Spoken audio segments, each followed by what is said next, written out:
is a presentation of the iRacing eSports Network.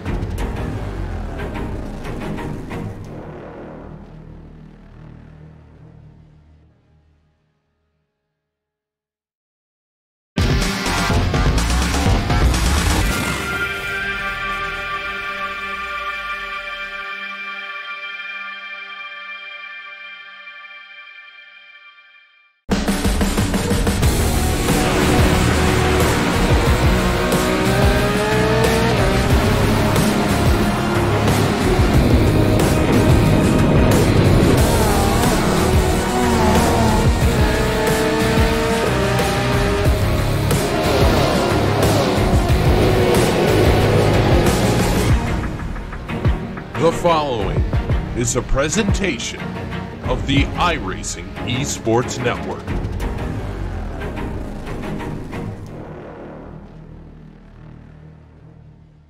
Hi, I'm Michael Conti, driver of the number 5 4Front Chevy, and you're watching iRacing Live.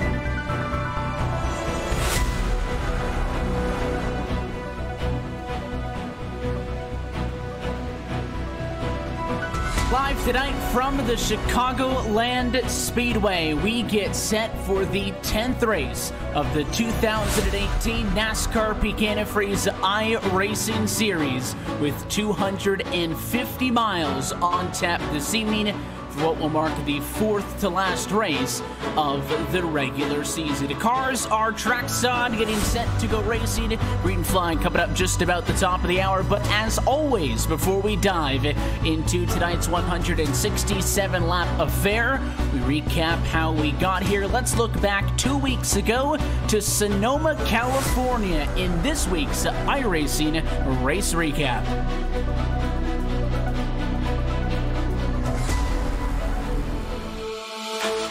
Pace car is in. Bobby Zielinski and Alex Bergeron going to lead this field to green at Sonoma, round number 9 on the NASCAR Peak Antifreeze iRacing Series. We are underway, and Zielinski to a great start. Bergeron tucks in behind as he'll head across the start-finish line and up the hill into 1.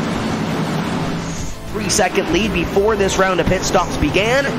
And you see Bobby Zielinski on the racetrack, and look at Jarl. Jarl has got the lead away from Bobby Zielinski, or at least on the racetrack. That number 3 just a touch quicker on pit road than the 83. This is why I like this call, the 10 machine, or the 83 machine, excuse me. Oh, a bit of a send there from Bobby. We've seen him in the iRacing Rallycross World Championship. Getting a little bit aggressive here now. You gave the 3 machine a bit of a tap there at the top of the hill, and now they're going to come down the S's. He needs to be aggressive here because this is where he's going to have the biggest advantages on this first lap, lap and a half on the new tires. If he spends too much time behind the 3, the advantage of the new tires will eventually wear away, and he won't. Right now, he probably has about a 10th and a half. If he waits too long, that'll drop off to probably about half a 10th. Towards the hairpin, they're going to try to send it. Bit of contact. Bobby Zielinski's alongside, and he's going to try to just about pick up that race lead once again. But I think Jarl might have a run there, back down on the outside and through this left-hander as they come to the stripe. What a colossal confrontation for the lead. The 83 of Bobby Zielinski barely got the wall. He goes back to the inside, which will be the outside up the hill. Jarl still has the lead. Zielinski back down to the inside over the berm and still won't get the lead away from the 3. Alex Bergeron has come off pit road, but man, this is an entertaining battle up in front of the field. Yeah, Zielinski tried to go the outside to hit the apex perfectly, didn't work, and Jarl T, and we talked about it earlier, Tim, even if you don't necessarily have better tires or a little bit slower of a car, you can put on defense and be able to hold that guy behind you. Jarl T, and you can see the rear bumper already damaged on that number 3. He's doing everything he can to hold Zielinski at bay as they head for the hairpin once again. Zielinski gets a big time run. Is he going to try the inside again? Or is he going to try? No, right behind him. Maybe a bump here. Oh, he sent it. There goes Jarl to the outside, little slide, and now we'll see if he can get on the attack. Zielinski is going to go out in front of that number 3, and we'll see if the 3 can dig deep here. We've seen Zielinski be really good on the longer run. Zielinski will go back to the top of the board here. They work up towards the hairpin for the final time. Round number 9 of the NASCAR Peak Antifreeze iRacing Series coming down to the final few feet, and Bobby Zalenski clean and to the finish. Zalenski will pick up round number 9 at the Sonoma Raceway for the NASCAR Peak Antifreeze iRacing Series.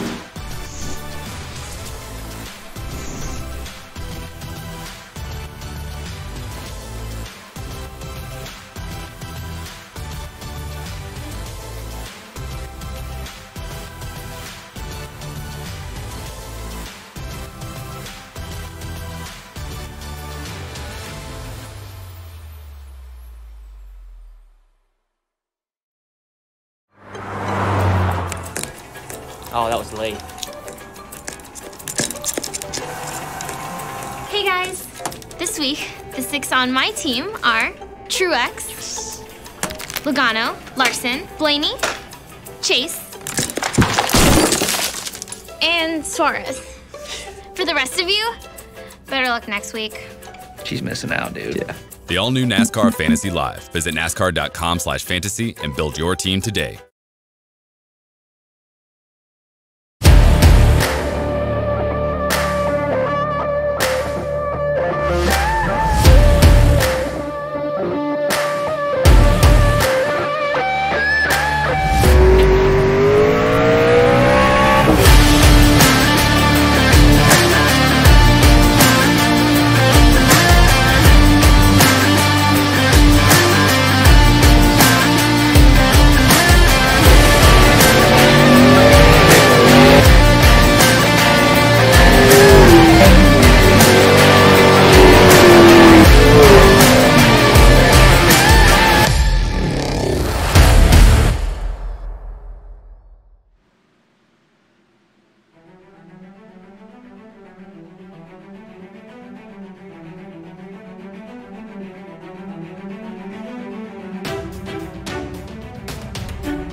The road to $10,000 heads to the Windy City, where tonight from just outside of Chicago, we go green flag racing from the virtual Chicagoland Speedway for race 10 on this season. And it is from the RaceSpot TV booth, where we say good evening, sim racing fans, and welcome to RaceSpot TV's continuing coverage of the 2018 NASCAR Peak Antifreeze iRacing Series on the iRacing eSports Network, where tonight we're happy to be along with you, alongside of myself, Evan Pasoko, Randy Cheneth upstairs, Tim Terry out for the night, so Cisco Scaramouche is stepping in upside with us. Downstairs, as always, Hugo Luis, twisted and tweaking at aisles, and bringing us to you this evening. But Randy, we come off of what is a very notable race in Sonoma, as of course that lone road course race on the season, and to kind of get back into the swing of things here. 4 down to go to the end of the regular season, and tonight it brings us to the 1.5 mile Chicagoland Speedway. Yep, a little bit closer to Joliet, of course, so a little bit less the Windy City, more the windy cornfields, but there is a Portillo's nearby, and that stuff is delicious. But this is a very interesting racetrack. Of course, you don't have a back straightaway here technically. You have a back stretch because it's just a constant sort of left-hand turn once you go down that back straightaway, but you're right. Points are getting tight. Bobby Zalenski, after that race win at Sonoma, propels himself up to 3rd in the points. Ryan Michaeluza, the couple times we've seen him no-show this season, has fallen back down to 10th, which is actually quite incredible considering the fact he's missed, I think, 3 races now. So he needs to pretty much get his attendance record back up, nearly perfect, and he should be able to get himself in to the cutoff after these last 4 races. Hey, let's talk about that championship picture coming into tonight, because this is obviously very important to note that after tonight, only 3 more opportunities to score points in hopes of qualifying for the playoffs. And we've seen the likes of Luza and Zalenski go to victory lane in the last couple of weeks. Those names up there towards the front, but it has been Ray Alfala, the constant at the very top of the championship standings. Continues with a 22-point advantage coming into tonight. Keegan Leahy, Bobby Zalenski, Matt Booth, and Nick Shelton, your top 5. And then Conti, Ottinger, Challenger, 6, 7, and 8 Clamp at 9th, and Ryan Vicaluzza, as noted, right there in P10. So as we get set to go racing this evening, those are the drivers who are going to want to keep up that momentum. If you're 11th, 12th, or anywhere within that ballpark, you cannot afford it. I think anything outside of the top 15 from this point on if you want to make a late push. Yeah, I agree, Evan. This is going to be a crucial race tonight because this is the last time we're going to be visiting a mile-and-a-half racetrack until we hit the playoffs. Of course, after this, New Hampshire, Pocono, and Bristol, three massively different tracks. I guess if we're keeping the theme of Portillo's, somebody's going to go out there and get the chocolate cake tonight. Who's it going to be? Let's find out. To find out exactly so, qualifying to complete earlier in the evening, and the 50-minute practice session has drawn to a close. Let's go trackside. This is your RaceSpot TV starting grid for round number 10. Pole position this evening belongs to Jarl T in the number 3 car with a 28.896, only driver to break down into the 28.8s. He gets pole position tonight and will be accompanied on the front row by the number 24 of Keegan Leahy. Back on row 2, third starting spot for Nick Shelton. Brad Davies to his right-hand side outside of that row, rolling off in 4th position, and Corey Vincent in the Peak number 10 Chevy will start from P5. Marcus Richardson is going to roll off in that 6th spot. Michael Connie is starting 7th. You know, he wants to get a good run in. He's had a couple decent finishes, but not really finished strongly routinely this season. Nick Ottinger is starting 8th. Ryan Schoenberg in 9th, and probably the man to watch tonight, starting this deep in the field. 10th place, Ryan Michael Luza. I'd expect him to be far forward pretty quick. Absolutely. Great qualifying run for Chris Oberlin, going to be starting at 11th. Michael Guest going to start 12th. 13th going to go to Andrew Fayette, the third new sponsor on the 77 this week. Taylor Hurst going to start 14th, and Ray Alfala, we mentioned him, top of the point standings right now. He'll start 15th. Got some familiar company on that row. Bobby Zelensky outside in 16th position. Behind them, Christian Challenger rolls from 17th. Alex Bergeron's 18th. And back at row 10, that's Zach Novak, Jimmy Mullis, 19th and 20th. Blake Reynolds going to roll off 21st. Colton Davis, 22nd. Casey Kerwin, 23rd. Phil Diaz, 24th. Logan Clampett will round out your top 25. Yeah, and 26 is going to be Brandon Pipgrass, 27th, Chris Shearburn, 28th, Nolan Scott, Joe Letterello is going to start 29th, Casey Tucker, 30th, and then your final 5 is going to be David Rattler, Jake Sturgis, Ryan Lowe, Matt Busa, and Adam Gillen, AG8, going to round out your 35-car field. Top to bottom as the pace car gets set to make that sharp left-hand dive down to the safety of the pit lane. As always, we're happy that you're with us on a Tuesday night on RaceSpot TV and the iRacing eSports Network. American Ethanol green flag in the air. We're off and away from Chicagoland. Round 10 of the 2018 NASCAR Peak Antifreeze iRacing Series, and no problem for Jarl Tien.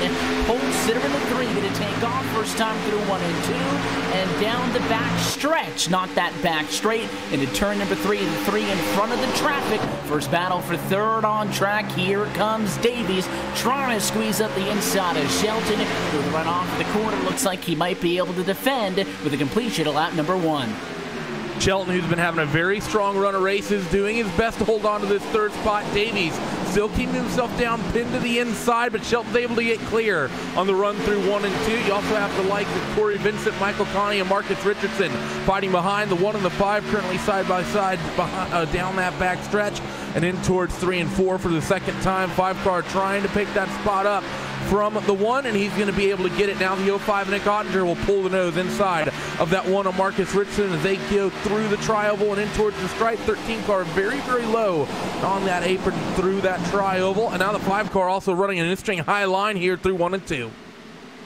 And they have that ability to do so on that front straightaway. You could go all the way down, but it is quite a rough transition for the banking to the flat apron. Obviously, 11 degrees of banking on the front stretch here, so you're still talking about at least half of the banking of what you see in the quarters at 18 degrees. So would it be surprised if a lot of drivers don't want to go down there? Brad Davies, though, wants to all the way down to the grass as he has solidified himself in 4th. No changes, 1, 2, 3, 4, 5. Michael Conti in that number 5 machine, though, on the move. He's already been able to get up and around a couple of drivers who started in front of him, Corey Vincent and Marcus Richardson, and a great run that time through 1 and 2, trying to get up to that number 13 division Davies, so maybe something cooking inside of the top 5. Nothing at the moment, but another better exit for the 5. Here comes Conti to the inside, and not even going to utilize that apron. Keeps the 13 pinned up top side by side for P4. And that's going to be kind of the strategy we'll see tonight, Evan. Some of these guys going to go all the way to the grass when it comes to heading through the tri-oval. Other guys will try and pinch the drivers up so they don't have that real estate and then can use it later on. So I'm curious to see. Already saw some cars right behind this group, notably Ryan Luza, that 6 car, going all the way down as far as you can go. You can see Luza right down there on the yellow line, all the way down the grass and right back up on the racetrack, hit the apex, heading back to turn number 1. And no issues with him going down towards that yellow line, trying to advance his position as he tries to get everything he can out of it on that front stretch there. Just in front of him, Cordy Vincent to the inside of Brad Davies. So Davies going to lose 2 positions in just as many laps. He had gotten passed by Conti, and now Vincent getting it up and around the drive of the 13 machine. So Davies was on the attack at the completion of lap number 1, and since then he has lost 3 battles for position, falls down to P6, still having a better night than everybody else behind him. So that's 30 some odd cars, but not necessarily the best couple of laps for the 13 team. He'll tuck in line, but he might not necessarily be in the clear yet. Here comes Ryan Luza to the inside of the racetrack, 3rd car, trying to get up and around the 13.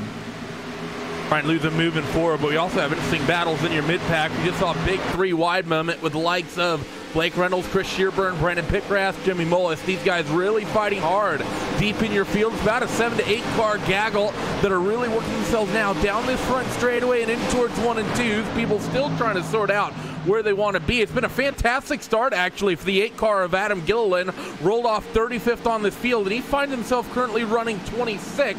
Working now on that 20, or excuse me, still working with the 34 of Matt Busa, so he dropped 1 spot. So that 8 car making some big gains here in the early going. And even though he's not able to complete that move on that 34 of Busa, in fact, Busa get it around him, and now here comes another driver up the inside of the racetrack. That's that 36 machine who dove down low and will slide back up in front of him. So Chris Shearburn, a well-executed move. Through all of that, you're running on board with Joe Letterello in the 57. He was towards the back end of that pack, which is still very much active in the middle of everything. Now you see diving to the inside of the racetrack, trying to make a move. Is that 57 to Letterello? This one with Blake Reynolds for 29th position on the racetrack. I think he was able to get that spot, and he's got a pretty good view of the 8 machine of Gilliland, who again had a very good start, but once you put the cameras on him, he's lost a couple of spots. He'll lose another one here with that photo of Jake Sturgis getting him on the outside of the racetrack this time. Yeah, Jake gonna go onto the outside to try and make things work. Now down to the inside goes Joe Letterello, and I love this shot on board, Evan. We head into turn number 3. We saw it earlier on, just how rough this racetrack is. We now take a look still down to the inside. It's gonna be Joe Letterello trying to make it work and go around that car to the top side. Just gonna be able to clear him there. You can see AG8 not quite able to make it happen there, but this racetrack, it's similar to Kansas in the way it looks, Evan, but this track hasn't had that resurface like Kansas had. It's old, it's worn out. You have to race it. And you can also see on that onboard shot right there, that shot out of quarter number 2, that back stretch, not a straight, because there is that little bit of a left-hand progressive bank. It does lend itself to a little bit more of passing opportunities if you really want to get aggressive enough, force the issue on the inside of the racetrack. There are plenty of available options to do that here at Chicagoland. More action going on more towards the front of the field. Top 10 battles between the 10 machine and the 55 of Brian Schoenberg. The 55, a little bit of a slide job of sorts, goes up in front of the 10 of Vincent, but you see that Peak Chevy inside it. Well, Vincent had a much better run off the corner. He wound it up, went to the inside. That's where we sit right now, side by side at a battle for 6, but it's a lot more than just those 2 cars. Davies up there in the 13, the 05 to Gottinger right there as well. Consider this another 5 or 6 car gaggle. That 13 car, Brad Davies, is one of the cars that's sort of gone the way on this opening 13-lap run. Started in the 4th spot, currently finds himself in 7th. Now he's going to try to work on Brian Schoenberg. Thought about going down to the bottom, opts not to. Also have the 05 machine of Nick Gottinger close in his rear view mirror that he needs to be keeping honest as well, as these guys have slowly moved their way up the racetrack over this run. First couple laps, people were pretty much on that white line through the corners. Then after the first couple, they moved up about half a lane. Then now people are running pretty much that 2nd to 3rd groove all the way around here when they're in clean air. So some interesting lines forming here. The 05 actually of Nick Gottinger able to get clear of Brad Davies. So that 13 car continuing to struggle and go the wrong way. The U5 machine of Ottinger trying to maybe get back up and around Schoenberg there, but we've seen a couple of drivers gain some spots, lose some spots, all in succession. You take a look at Keegan Leahy right now. He runs in the number 2 position, and now the number 1 position, completing that pass on the number 3 of Jarl Tien. It all went down coming off of the corner. He had that inside positioning, completed the move, and Jarl Tien for the first time tonight not scored as your race leader. That's a lap led and a bonus point in the camp of the number 24 Chevrolet team. Curious to see what Tien's going to be able to do here with the 3 machine. He never really got all that far out in front of that 24 Keegan Leahy. However, the 24 did a good job of tracking him down. So curious to see if that virtual racing school entry is going to be able to run away with this one, or if we'll see the Simicube entry of Jarl Tien stay tucked up right there. But at the moment, first and second, a significant gap back to third. Conti, who's P3 right now, is over a second back. So they've got to get a bit of space up there if they do want to fight, as you see that 5 machine Conti in third enter the corner. Yeah, and then behind them, Evan, Nicholas Shelton, who's still having, you know, a career season after having to come through the NASCAR Pro Series and being able to run in peak this year, and has had a fantastic season, sitting 5th in points coming into tonight. And then we said he was going to do something here, already up to 5th after starting 10th. Ryan Luza, he's slowly working his way through this field. You can hear the Jaws theme playing already, as they're all kind of spread out, Evan, and then about 6th on back you see Schoenberg, Ottinger, Davies, and a whole gaggle more with Zelensky, Overland, and a whole bunch more cars. You see side by side right there on your screen the 10 of Corey Vinton going at it with Ray Alfalla in the 2.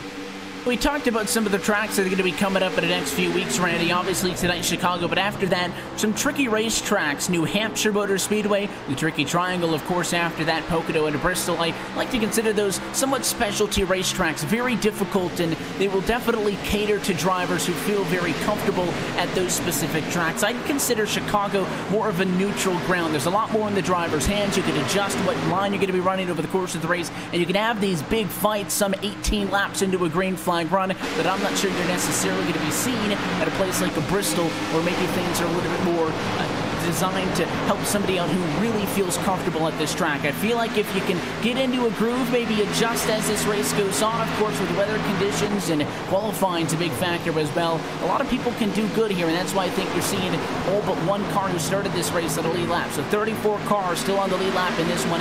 Plenty of action going on throughout in this racetrack, lending both the inside on the outside as viable options so far this evening. As you see side by side across the line there, that one a battle for 6th. It's Nick Ottinger in the 5 trying to get one back from Schoenberg. Yeah, those guys are continuing to stay side by side, but I think you're right. Pretty much the rest of the schedule from here on out is sort of specialty racetracks. So, I mean, like you said, New Hampshire, Pocono, Bristol, those are all very different. Then we go to Darlington, then Indianapolis, and then Atlanta, which is like we said earlier, pretty much the lone cookie cutter style track left on the schedule. The 55 of Schoenberg a little bit loose. The 05 Ottinger going to try to take advantage of this down this front straightaway. He gets up the inside, and he actually is going to get him clear for ever getting into 1 and 2. I think Schoenberg kind of let him have it there. But then you have Dover, then you have Homestead Miami Speedway. So after this, it's pretty much all the sort of simple style tracks gone, over with, done, and dusted. You have the 2 big 2.5 mile ovals that run, at least in these cars, almost like road courses in a certain respect. Then after that, it's just it's just curveball after curveball after curveball, and it's just the difference between who's going to strike out and who can at least make solid contact on some of those weeks that I think is going to be solid in the points.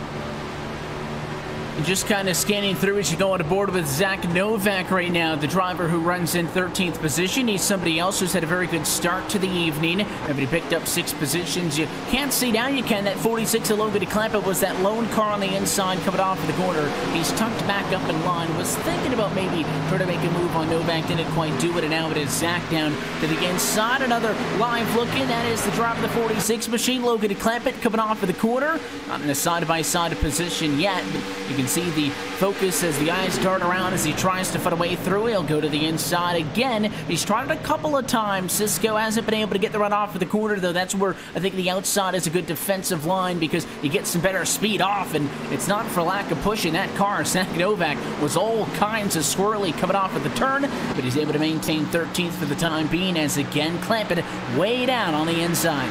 And you could see Clampett sawing a wheel back and forth when we took the live look at him, and just how much he has to alter that car to be able to get it to run straight through the corner. I mean, we talk about how worn out this racetrack is.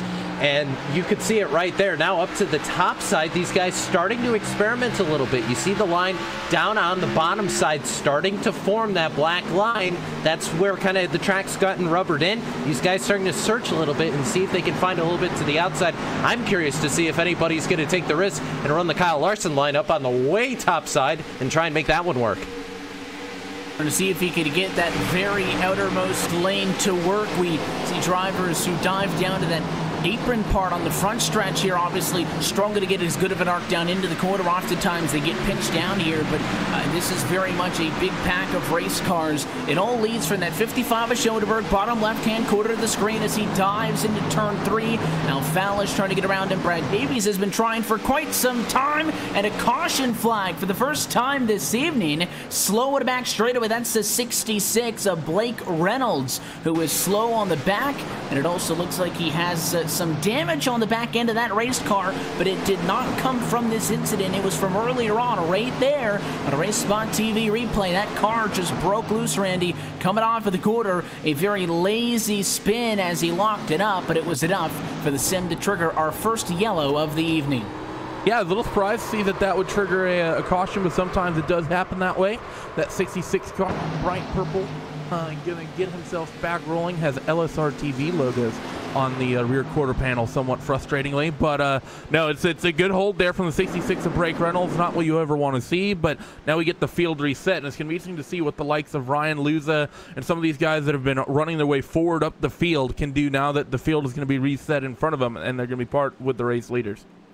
And of course, an opportunity under the yellow flag means that we're going to have a lot of takers down on the pit lane. It's lap 27 of 167. Still a long way to go in tonight's Chicagoland 250. But race leaders down pit road, and a big mistake for Keegan Leahy. He overshot that box after he came down pit road from at the time what was the #1 position as he led everybody down pit road. 4 tires at a fuel, no doubt going to be the call. He is not going to win this race off of pit road, Cisco. The question is, how many spots is he going to lose? At least 4, maybe 5, and a drag race to the line with the 6 Aluza, who I think he just barely beats off of the pit lane. Yeah, somehow. I thought Luza had him at the line, but not going to go in the 6's favor. But Leahy going to stop the bleeding, but he's fallen back to 5th. So not at all the pit stop he wanted to have, and yeah, it was simply just wasn't able to get the car settled in the box, and so the pit crew could perform the service they needed to on that car. So with that, going to jump back out in front, going to be Jarl Tien, and then right behind him, Mike Conti, looking to have a good run here, has never won at Chicagoland, and looking to do so here in this series tonight.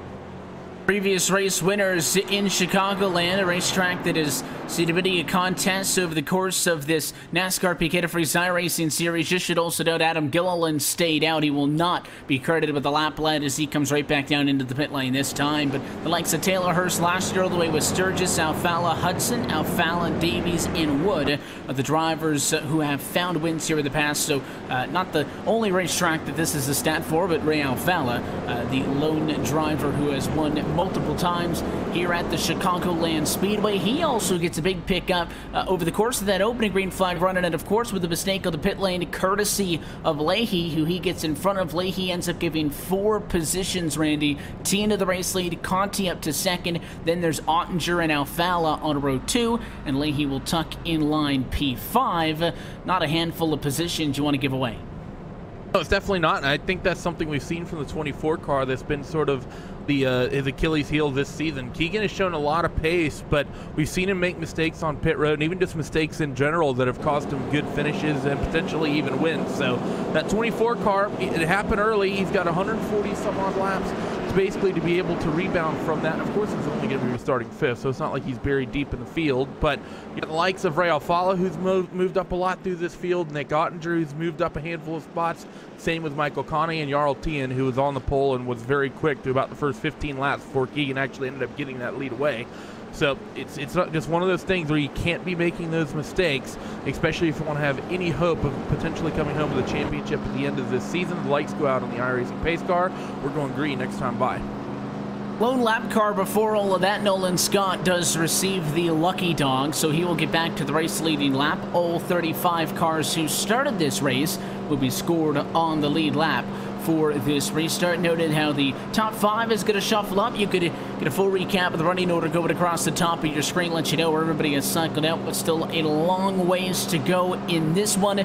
Don't expect much different on the next run, although I mean, we did see plenty of battles, so there's always an opportunity for maybe a caution flag to sneak at us somewhere, but I certainly wasn't expecting it to be a single car incident, Cisco. But all things considered, everybody playing nice so far. Of course, still 135 some odd laps to go in this race, but a good short opening stint. We'll see what some of the drivers who have picked up a handful of spots here or there can continue to do. Yeah, I'm curious to see how the handling is going to affect these cars as longer runs go on. Unfortunately, it was just that traffic we saw that was right behind Blake Reynolds, Adam Gilliland, and Nolan Scott. Because they were there, that kind of forced iRacing to throw the yellow. So that's what brought out our first caution. The pace car going to hit pit road, and they're heading back to the start-finish line. Are off it in, waiting on the 3 machine RLT, end up with the right foot down as we go back green at Chicago. So the 13th time tonight, he gets a good jump. It'll be all by himself in a race leading position to turn number 1. Conti unchallenged second and 3 wide for third. The 24, Keegan Leahy to the inside. Ottinger going to slide down and throw the block as he and Ray Alfalo took it outside by side for third. Well, who says 3 wide doesn't work at Chicago? Well, it didn't quite work for Leahy. He wanted it to work, though. Willed that car down the bottom side. Just wasn't enough for him to overcome the overspeed from the 05 and the 2. And as the 2 leaders close up, the battle is on for third. Ottinger down on the inside trying to make it work. And now you see Leahy go to that top side. We saw Luza right behind him try and get it to work on Brad Davies. It is going to do so. Luza going to clear the 13. Now Overland down to the bottom side. And they're all stacked up here as they head towards 3. Davies goes the wrong way in the middle of the racetrack. The 47 of Overland real tied up at a back bumper of Ryan Luza. Luza's going to tuck it behind Leahy as a whole lot of chaos you see out of the back end of that car. The 46 of Clampett, the 10 of Cordy Vincent with a little bit of a disagreement on who had the rights to that bit of racetrack at the front stretch. And again, we continue to do battle. That 47 of Overland, I'll tell you what, really likes to drive it in hard on quarter entry. And he's gotten right up to the 6 of Luza a couple of times. Instead, has to worry about the 13 mission of Brad Davies, who's fighting with him on the outside of the racetrack. Really curious, though, to see what Keegan Leahy can do here in the 24. We've seen him many times so far in 2018. Somebody have a really good car when they're out in front. They're not dealing with everybody. Even when Leahy, who started this race in second position, was fighting for that spot, the top 5 spread out much quicker than the rest of the field did. So this is the first real bit of thick traffic he's had to deal with tonight. We'll see if the 24 can claw his way back up front, or if this is going to hurt him at all and he gets stuck in one of those 5 or 6 car packs that can't seem to get any separation. We saw a few of those on that opening run. Especially compared to his teammate behind of Ryan Luther, who spent the entire evening thus far just trapped in that sort of traffic moving his way forward. So if you're Keegan, it might have there might be some adjustments happening here just in terms of how he's going to have to drive the car and fight speed from it, and he might drop a position, especially to Ryan. That said, the 24 seems to be adjusting pretty well, and he's closed on the back of that 05 and Nick Ottinger running that sort of upper lane right here through corners number 3 and 4 as well. Look at that 24 car to get a pretty big run coming off towards that front stretch, but no, not quite going to be able to close just yet. Maybe even giving up some time, as out in front things are still close between Jarl T and Mike Connie, who are both gotten about 0.8 of a second clear of that third place runner of Ray Alfala. Just saw a replay with Jake Sturgis, that 41 machine nearly in a big accident right there off of the corner, squeezed 3 wide. There was contact between he and I believe that was a 29 machine of Brandon Pipgrass. Somehow Sturgis spins to the inside of the racetrack, goes into the grass, does not touch the wall, comes back up on the racetrack, and somehow A, that race car is in one piece, and B, we are still under green flag conditions. We saw that out of the corner of the screen. The replay gives you a good look at it, so tough call for Jake Sturgis. But when you get sideways like that, Cisco, 3 wide in the middle of the pack and somehow spin across the entire racing surface without making a big mess, I'd consider ourselves lucky. And he got to jump the access road there a little bit as well, but excellent driving from Pipgrass. Didn't stop, didn't spin the car, so no need to throw the caution right there as Pipgrass was able to hold on, or Sturgis was able to hold on to it as Leahy actually just went side by side with Ottinger. And while it's the first time we're going to see it tonight, yep, there it is, slide job, but not going to work that time. Yeah, you can only get it so many times, and that 05 machine right back down, trying to get up and around that 24 Leahy. I think Leahy's in a pretty good spot, though, here up on the outside of the racetrack. Ottinger can't pay the favor back because he didn't clear him. That's the key. You got to get clear of that car to then slide up in front of them and take that line away, and it may not have been successful entirely, but the 24 does, in the end, complete that pass, and he moves back into position number 4, passing Nick Ottinger. Invest in your Dale Jr. means they're pretty hot right now because the 05 Ottinger is going to want to fight back. In the charging Brian Michael Luza behind him, which is never something you want to have as well. And that 05 car has now become the middle of a Phenom sandwich, as he's going to try to run the upper groove here as the 24 goes all the way to the bottom, takes that shorter run in towards turn 1. Ottinger's showing good pace, but be just dying off a little bit. What we've seen from the Phenom cars all season, where they really make their money, where they really find their pace, is after about that opening 10 to 15 laps of a run, which is where we're starting to get right now. The 24 of Leahy has really closed up on the back of that Deuce, who heads through 3 and 4. Right now, see both of these, all these drivers pretty much still running that low line. No one's really moved up to that center line that we saw running before the caution.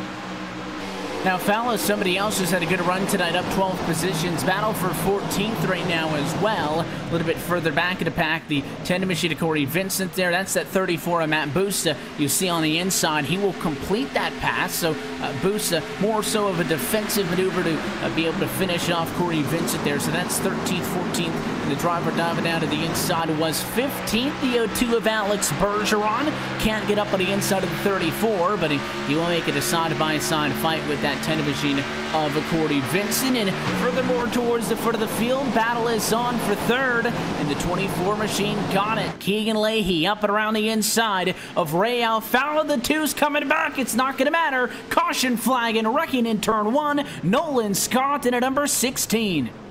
Nolan Scott going to go around, and you see the 16 on your screen. We'll take a second look to see what happened there. It looks like he had just come off the wall, maybe made a little bit of contact.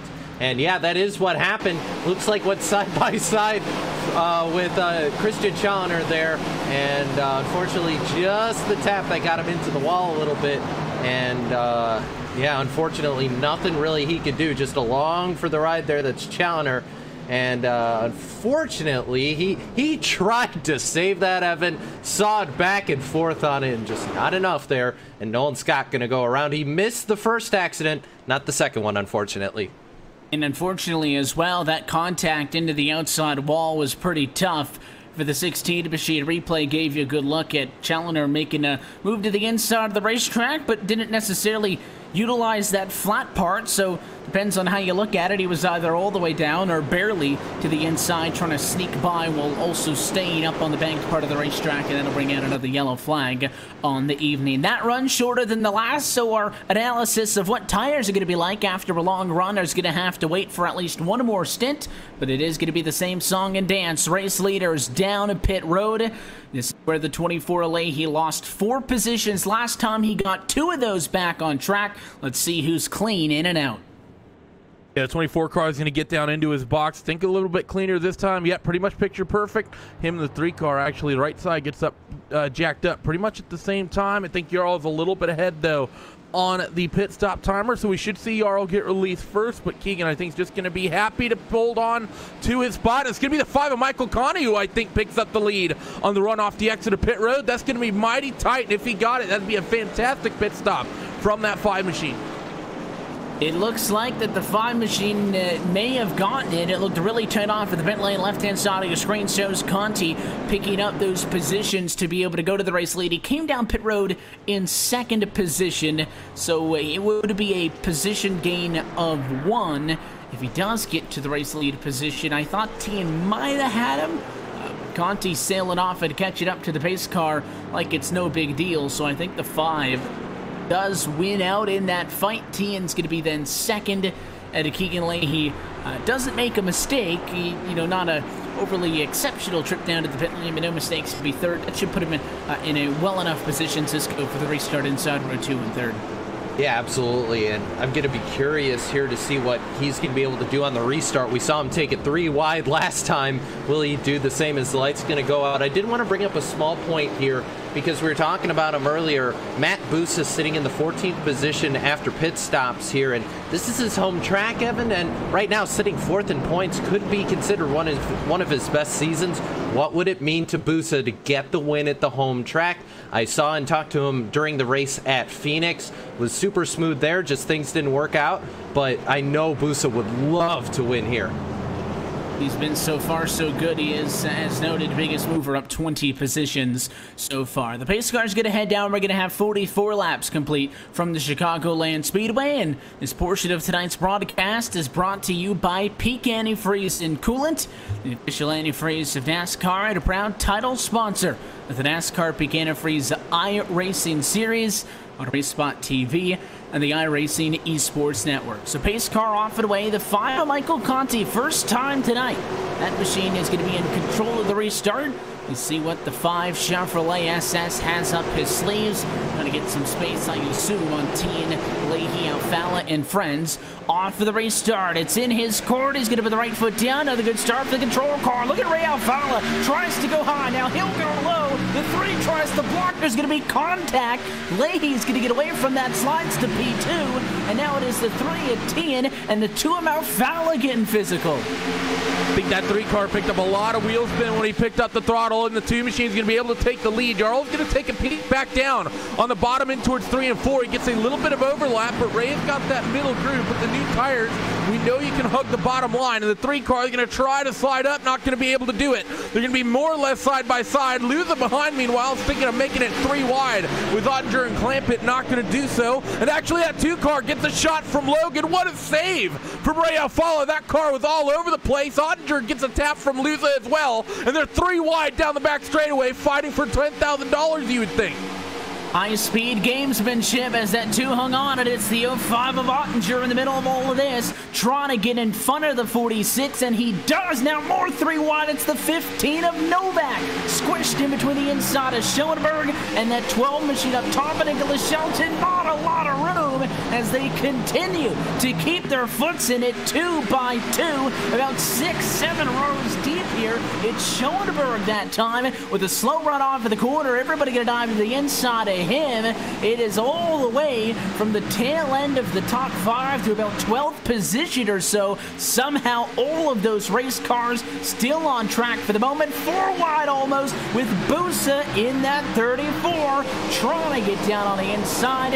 Can't get a spot.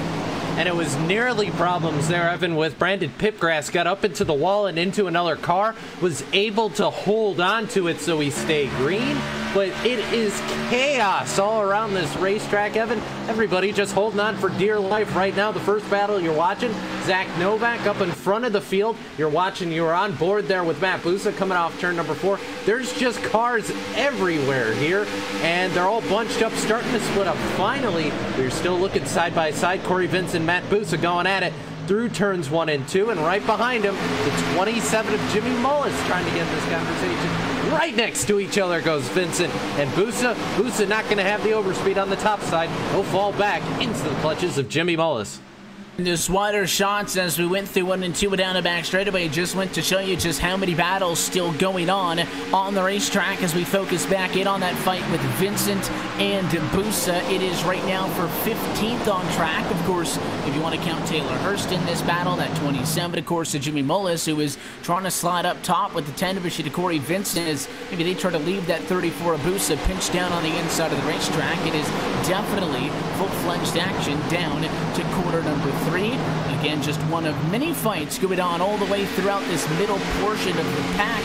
I'm amazed somebody like the Ray Alfala, after all the contact he received, is still up in P4. You can see just how far away he is from that battle with the 10 to 34, considering that that was all kind of part of the same chaotic lap or two, how much separation we've gotten since then.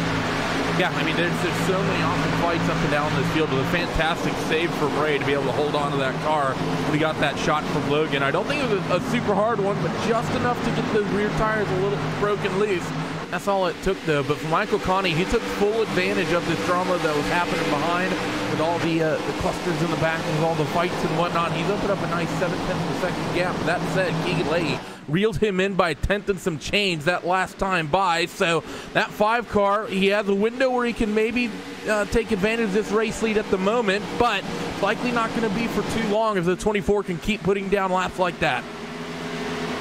All he's hoping for is just to chip away, and you can see the difference. 1, 2, 3, good amount of spacing, and then everybody fourth on the back, still pretty tight with one another, but that is Conti, your race leader. He is trailed by the 24 of Leahy, and then Jarl Tien right now in the number 3 position, just a little bit more further back. And then that 3-car pack, Alfala 4th, Luza 5th, and Clampett in P6. Clampett, somebody else who, despite how much we've been talking about him, kind of forget the fact that Cisco, he's up 19 positions after starting P25. He as well, right there in the conversation for the biggest mover tonight. I think, in fact, at the moment, he and Busa tied, being 19 positions up from both where they started this race. Busa still back at 14th, though. Clampett cracked the top 10 already in P6. And maybe, if we see Luza and Alfala mix things up, the 46 can sneak on by. We'll see what comes of this battle as those 3 cars about to meet one another.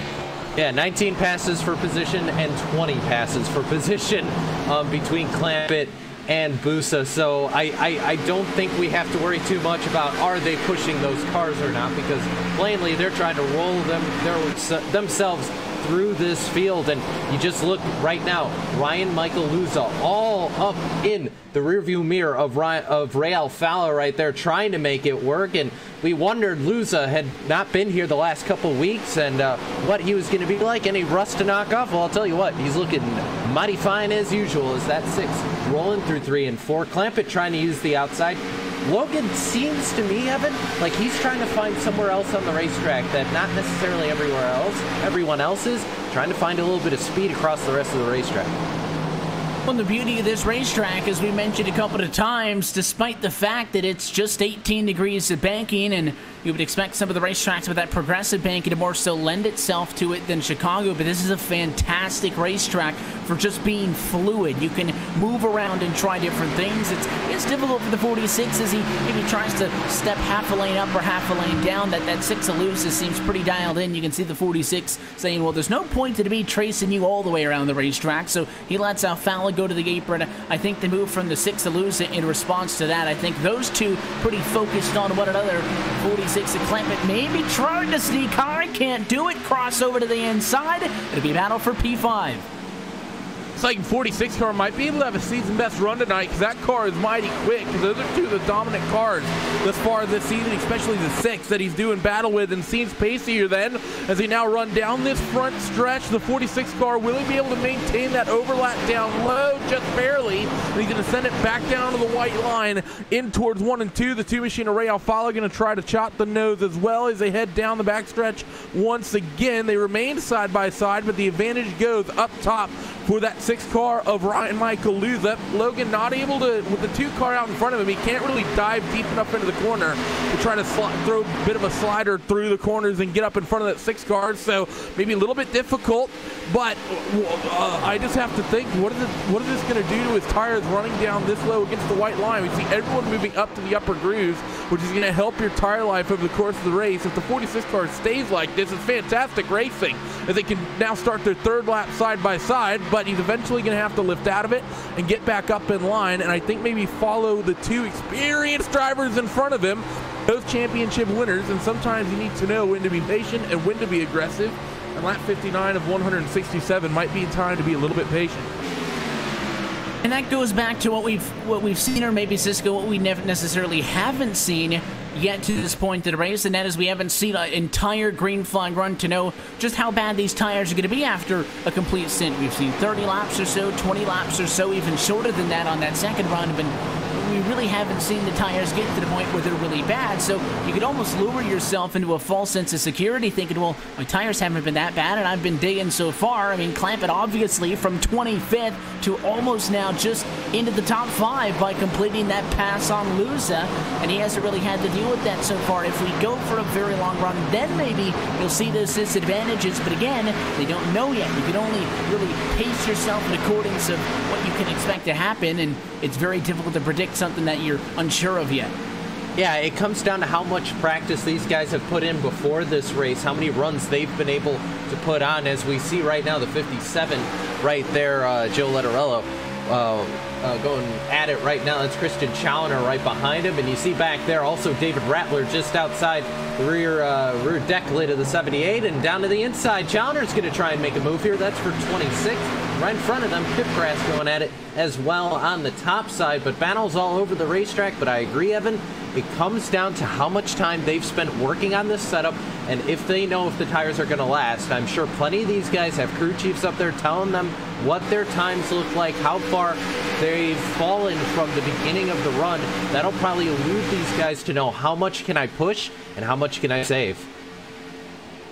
And those battles continue. You see Challoner, the 57, Machida Joe Letterello battling for 26th and 27th. And, of course, the drivers who are driving these race cars are very familiar with, of course, what they want their cars to do. But especially at this level of sim racing, Randy, at the top level of sim racing esports, exactly, with the bigger teams in this series, a lot of the setup these drivers are working with have been tested far more in advance than just 2 weeks ago back at Sonoma. We'll talk to a driver post-race, and then they'll kind of transition into working on next week's setup. But for weeks, if not months ahead of time, these teams have test drivers who are out there working with the setups, adjusting to the different builds that come to the iRacing service over the course of the year, and they know what their drivers like. They try to tune these open setups to match that driver's feel, and then about 2 weeks or so before the race, once they move on from the previous round, then they really dial things in. So, well, you may not have experienced a 40-lap run on track, and there is a difference when doing it in traffic, in race trim, and in the actual event itself. These drivers have really tested these cars. I think they've got a pretty good idea of what they're going to be doing. That's really the big thing. I mean, the sim is so intricate in terms of setup values. I mean, you have springs, you got shock, you got damper settings, there's gear ratios, tires. It's just a plethora of options. I'm sure if you went through and you counted up the actual number of values that you could actually change, you'd end up with millions, if not closing in on billions of potential setup options if you went through every single one. It's almost like shuffling a deck of cards. You just mathematically, it's never going to be in the same order every single time. But these guys, a ton of experience. And it's generally these guys, a lot of people, I think, get the misconception that teams will also start completely from scratch from setups for every single track. It's not really quite the way it works. Normally teams do the same on the road course side of things as well. They'll sort of go from a base setup depending on the type of track. So here in the NASCAR Peak Antifreeze iRacing series, they come to a track like Chicagoland, Atlanta, anything that's got a 1.5 mile track, they probably start from a relatively similar base, likely at a track that they run very well on, and they start adjusting from there. It's not like they start just from the iRacing baseline and then go from that point. On the road course side of things, oftentimes people will use tracks like Watkins Glen, Sebring, or Circuit de Spa-Francorchamps sort of as their baseline setup. Those have been the tracks that worked for me in the past. So there's a lot of options, but the really experienced guys, when they know how they want their car to work, it's a little bit less maybe telemetry focused, and really you can get in the car, run a handful of laps, and you can know exactly based on the feel of the car whether or not you need to make a suspension change. Maybe if you're in some of the other stuff on the sim, maybe you're making differential changes. Those guys who get really experienced in the sim, they can tell you within about 3 laps exactly what adjustment they need, and then they can start working on it from there. And close it in on the, actually just now past it, what is going to be the 100 lap to go marker. Not quite at the halfway point. We're not all that far away from that point, though. In about 15 laps, we'll take a look top to bottom at your iRacing midway race break. Start to count you down now towards the end of this Chicagoland 250. But in the works of could be one of the longer green flag runs of the evening. No battle for the race lead, which has seemed to be one of the more exciting points of every single run thus far. Conti and Leahy still separated by a 1/2 a second. That's the interval, and there are those two cars as they head off into turn one. Big gap back to Jarl T in third. There is a good bit of separation towards the front of the field. I'd say the most we've seen in the 70 laps that have been completed thus far. Yeah, absolutely, Evan. And finally, everybody's gotten spread out. I think they could stop worrying necessarily about being on top of each other as we watch Logan Clampett right there closing in on Ray Alfala. Going to be a battle there probably in a couple laps, depending on if Alfala comes back or if Luza continues to go forward, you look right there at the intervals between the two cars, and Clampett's been gaining, but lost a little bit of time there, only less than a tenth. So, I mean, they're tit for tat right now, and off turn number 2, Clampett trying to do everything he can, and that SimCube car trying to roll forward, but rather the NX Racing Chaos Crew car trying to read the lower third there. It's a little bit difficult, but you can see up on the top side, Luza's trying it, Evan. He's thinking Kyle Larson, and he's thinking top line. He is trying to wind it up on the outside of the racetrack, so we'll see if there's anything in it for the 6. Kind of a fun role reversal here, how we saw that 46 alone going to clamp it, trying to get away from the line that the 6 of Luza was running when he was trying to catch him, and now the tables have turned. Big advantage that time on for the corner. I think that was more so a bad exit by Clampett than it was a masterpiece of an exit for the 6 of Ryan Luza, but when you are on that Kyle Larson line right up against the outside wall, it works so well because you can get back into the gas that much sooner in comparison to when you dive down to the inside. The 46 going to take that arc into the corner and lose it to the inside of the racetrack. So once again, finds himself down on that white line. It's a battle for P5 and a good enough runoff of the 6 machine for the down the trip back straightaway. Should say that 6 car is going to be able to keep it in there, Randy. I didn't think that 46 machine would have let the 6 stay there. I thought Clampett was going to have the advantage back, but look at the move by the 6 of Luza. Wonderful job as he takes P5 right back. We're starting to get to that point of the run, though, where the Phenom cars have been the dominant team all season. We're 30 laps in, and this is where these guys, both Ryan and Keegan, have really been the class of the field in terms of speed. Now you see that 6 car, big run on your Ultian, immediately gets down to the bottom, and I think this is pretty much going to be short work for Ryan as he drives that car down to the bottom, puts it about a wheel's width off the white line for a moment, and then the 6 car gets back on it and manages to pick that spot up. Jarl seems to be really struggling on the old tires. He's likely going to be one of the first comers to come down pit road and work that undercut. We also have the 2 machine running decent pace as well, but while the 6 car has picked up the pace, so is the 24, Keegan Leahy. He's found nearly a full 10th of a second that last time by, and he's right on the tail of that 5 of Michael Connie, and he's making the move in 3 and 4.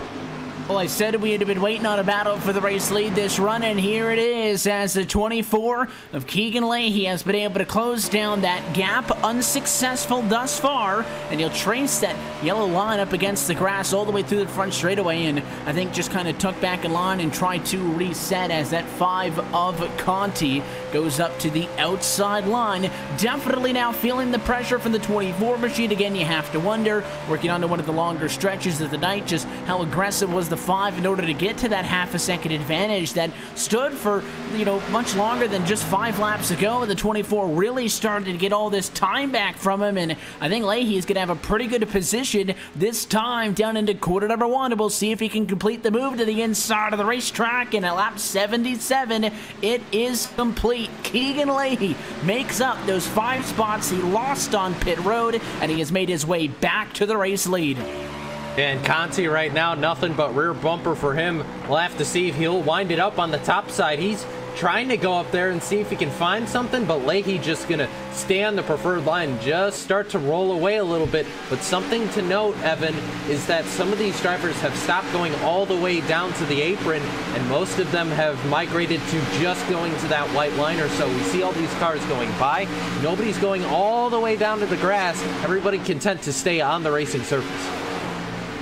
And listen, if you've got that little bit of extra real estate, why not just try to stretch things out and see what you can do? You can see a big battle mid-pack just going off into turn number 3 right now, so there's certainly still a lot going on. You can pick up that battle now, and we see it happening just about in the middle of the pack here. 17th position, Chris Shearburn in the 36. He goes up, clears Brandon Pipgrass for 16th and 17th position, so that's one of the many fights that continues to be going on the racetrack at the moment. So just to show you, as we obviously monitor the folks up front, that a lot continues to happen mid-pack. And when we talk about somebody like a Matt Busa, who's now at the race high for him, P10, up 24 positions, well, he has to get a lot of those spots while grinding it out mid-pack, and there's a lot of drivers still trying to do so.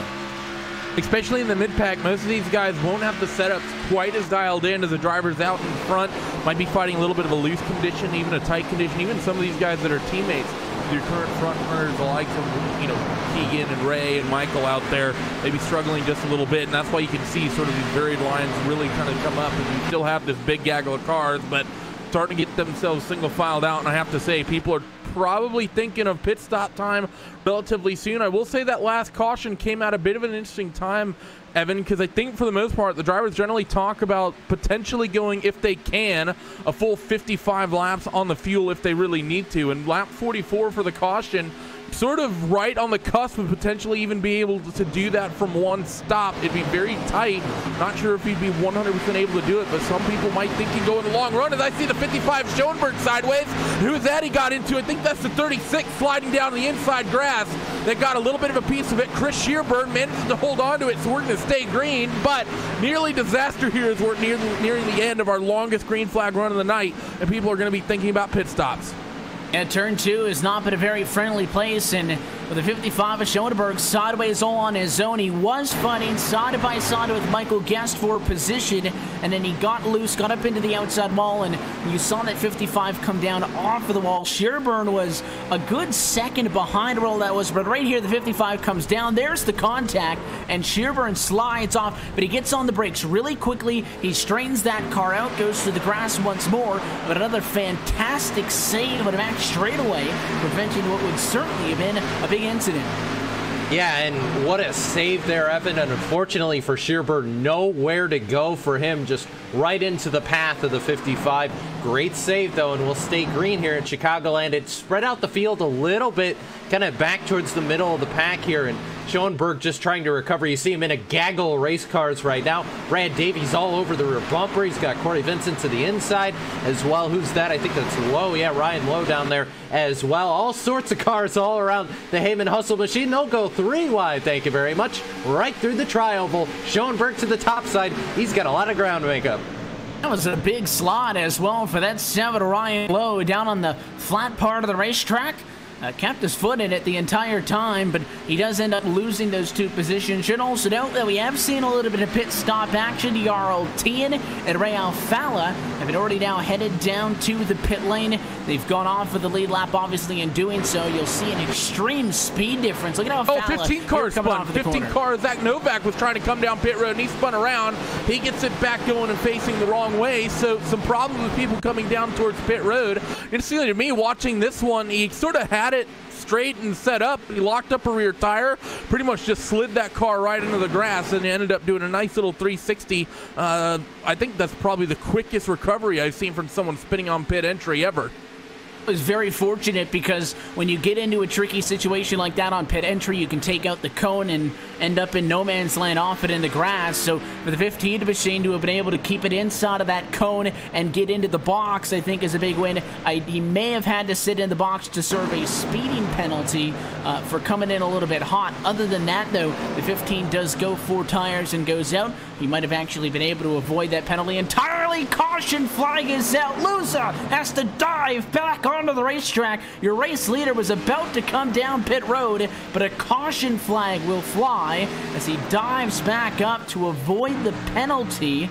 And I see a slow 55 of Brian Schoenberg, and it was issues with the 55. There's a replay of that 6 machine to lose, avoiding pit road. The caution comes out, he dives high, but look at the 55. Those are cars who have already pitted coming through the middle. Jarl Tien on fresh tires gets squeezed with Schoenberg on the old tire. Cisco slided up and in front of him.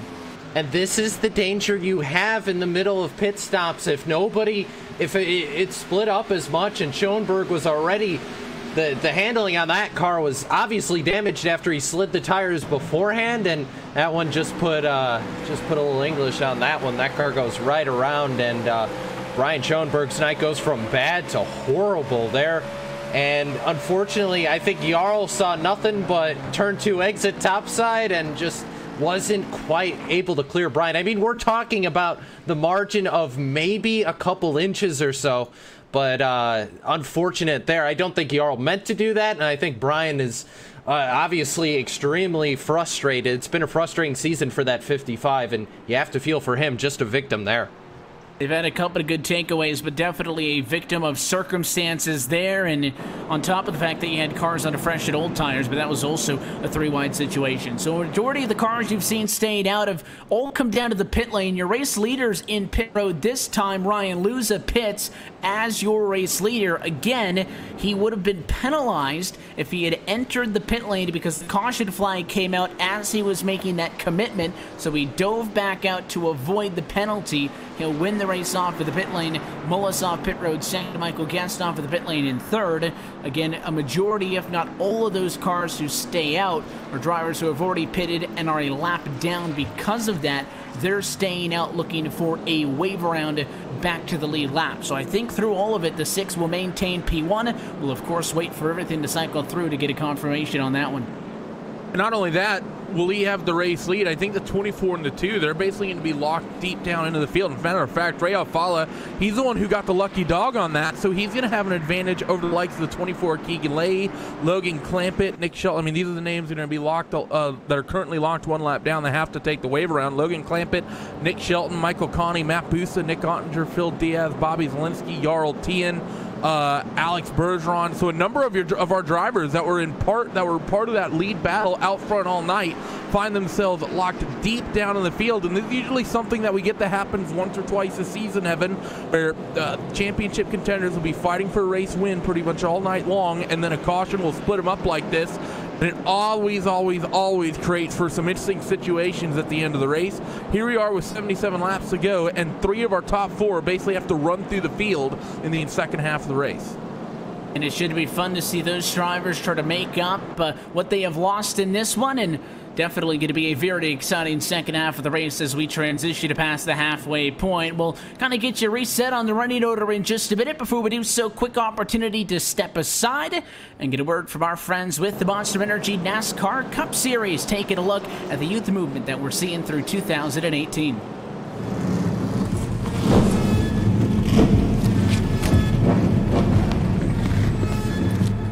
Things can get rough out there. The bumper to the back of the 24!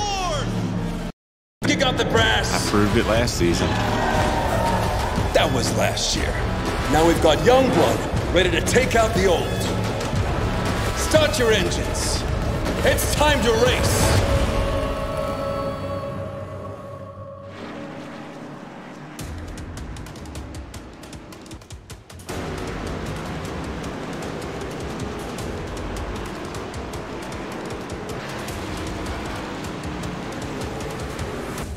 Back live from the Chicagoland Speedway, past halfway in tonight's Chicago 250.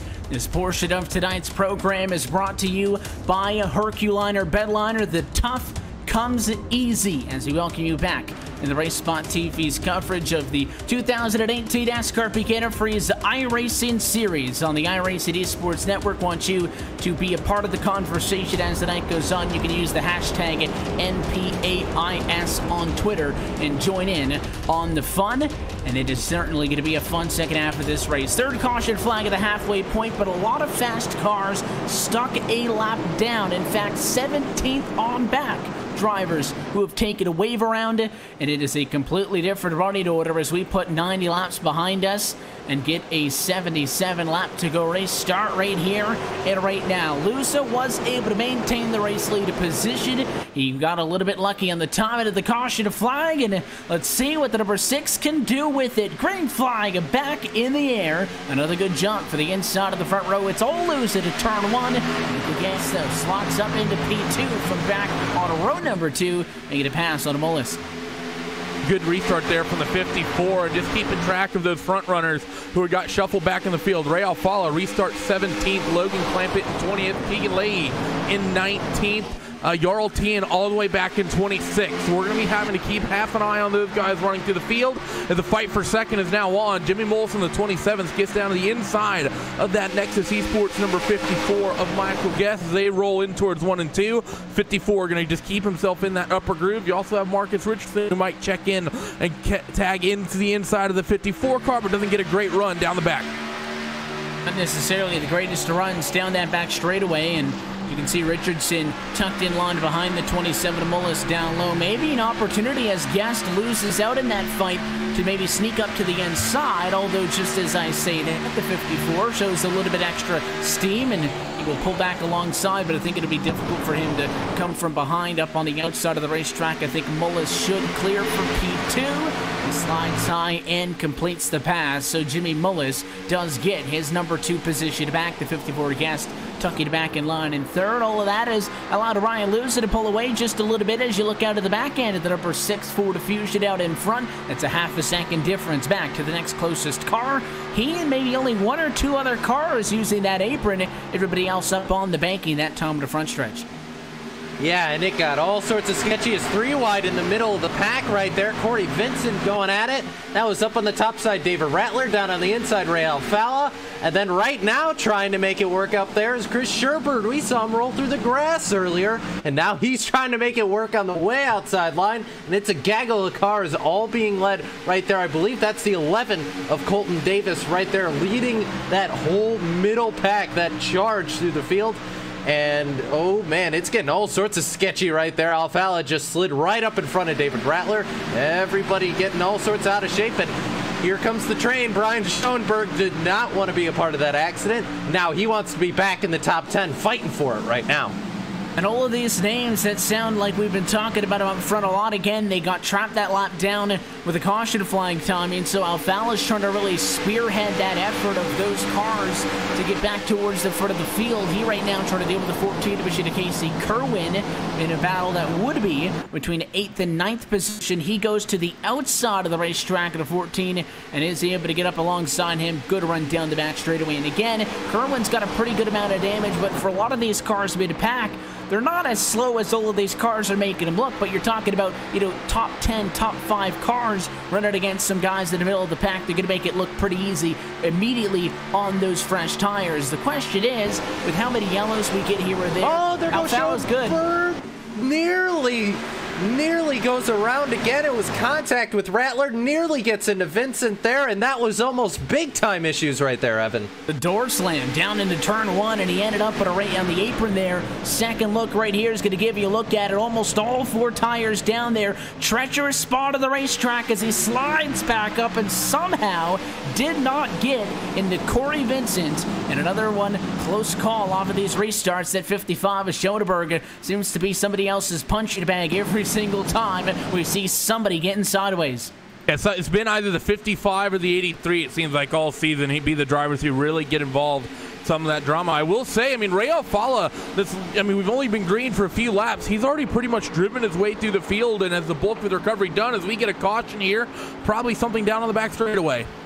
Looks like Brandon Pitgrass in the 29 Novak. and Zach Novak in the 15 involved in this one. Both of those cars took a trip down and into the grass, and well, talking about the 3 wide doesn't work in Chicago. Sometimes we can get away with it.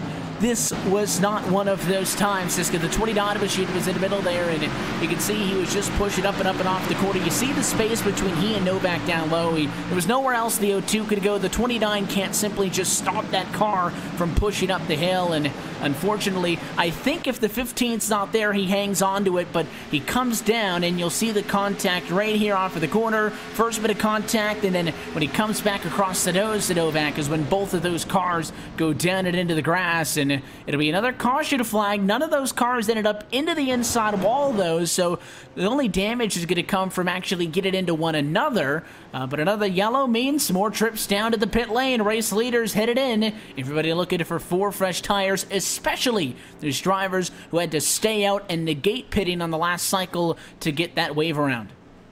And unfortunately, Evan, there, even despite the fact they went 3 wide, I don't think that was what the main issue was. I think Pipgrass got so tight coming off the corner that he wasn't able to keep that car in the middle of the racetrack. I think his spotter probably told him car inside, but I think where Pipgrass was on the racetrack, I don't think it would have mattered. I think even if Pipgrass had been on his own in the middle of the racetrack, your car gets tight like that, and there's nothing really you can do but race off pit road. Ryan Luza going to be able to win it. Second coming out behind him is going to be Jimmy Mullis. Michael Guest going to come off third off pit road, but as you saw on your screen, Adam Gilliland stays out again. Curious to see if he's going to stay out this time and get that lap led, or if he is going to come back down pit road. Last time he stayed out, he came right back in. We'll see if that's going to be the same decision for the 8 machine. The other car out there, the 40 of Jake Sturgis, is trying to get a lap back. He'll have to be going from 2 laps down to 1 lap down, or getting back to the lead lap. We'll have to wait for the scoring to cycle through the next time around. But since a lot has happened in the last 2 caution flag cycles, and we are now in the second half of this race, let's take this opportunity to take a look top to bottom at your iRacing Midway Race Break, brought to you by iRacing, the leading online racing simulation developed from the beginning as a centralized racing and competition service. iRacing organizes, hosts, and officiates races on virtual tracks all around the globe. And in the fast-paced world of esports, iRacing is the one-stop shop for online racing, with officially sanctioned series by the likes of NASCAR and many more. We did see that 8 machine duck off of the racetrack down to the safety of the pit lane, so this is the running order. Ryan Luza going to be scored as your race leader at lap number 101. Jimmy Mullis will accompany him for the upcoming restart in P2. Michael Guest just tucked in behind in the number 3 spot. Brad Davies still exactly where he started this race, P4, and Marcus Richardson tucked up behind him in P5. Then a couple of really big movers. Ryan Lowe is putting some heat on towards the front of the field. He's up 27 spots in P6. Christian Challoner is 7th. You got Ralph Fowler trying to make his way back up front, scored P8 at the moment. Casey Kerwin is 9th, and Colton Davis rounds out your top 10. Another big mover on the night. David Rattler's up 20 spots, 31st up to 11th. Corey Vincent runs in 12th. Keegan Leahy in 13th, started second, of course, was leading the bulk of this race pretty much, and got locked down a lap after that last caution. Need to watch him try to run through the field. Wasn't able to do so as quickly as Ray. Brian Schoenberg in 14th, Nick Shelton in 15th, Logan Clampett in 16th, Chris Shearburn 17th, Taylor Hurst 18th, Michael Conti 19th, and Andrew Fayosh the third rounds out your top 20. Nick Ottinger's running 21st, 22nd to Bobby Zelensky, not where he wants to be last week or 2 weeks ago, the winner at Sonoma. Nolan Scott, after going through the spin cycles, running 23rd. 24th, Matt Busa falling down the field. What on earth is going on with the 34? 26th is going to be Joe Letterello. 27th to Casey Tucker. Alex Bergeron 28th. 29th, Jarl Tien. And Zach Novak rounds out your top 30. And to round things out, 31st is going to be Blake Reynolds. Brandon Pipgrass down in 32nd. Philip Diaz 33rd. Adam Gilliland, who did decide to come down to the pit lane, is scored in 34th. And Jake Sturgis did get all the way back to the lead lap. So every single car who started this race over 100 laps ago is scored on the lead lap. That's been a look top to bottom at your iRacing the Midway Race Break. For more information on the wide variety of sim racing possibilities online, you can visit iRacing.com and sign up today. And if you go to iRacing.com/membership, you can get up to 40% off new iRacing memberships. Again, all of that and more at iRacing.com/membership. Second time that Ryan Luza is going to be able to shift it in the gear from up at the front of the field as the pace car ducks off. Any minute now, there it goes to the inside, and very little hesitation. We go back range, 65 laps to go from Chicago. Good start from the 6th of Ryan Michael Luza, the 27 to 54. They're going to pick up their fight where it left off. 54 on the bottom, 27 up top. Will he be able to maintain that momentum up there? Jimmy Mullis gets a nice run, and I think he should be able to slide into that second spot. And the 54 chops the nose up to 13 of Brad Davies. Marcus Richardson up the inside of that 13 car, kind of sends it down to the bottom. Will he be able to make that stick and maintain side by side with Michael Guest? I don't think so. And the 5 of Michael Conti is 3 wide in the mid-pack behind. 3 wide in the mid-pack behind. All of that is where Conti finds himself at a moment, and you can see as that pack heads off into the corner, there is plenty going on.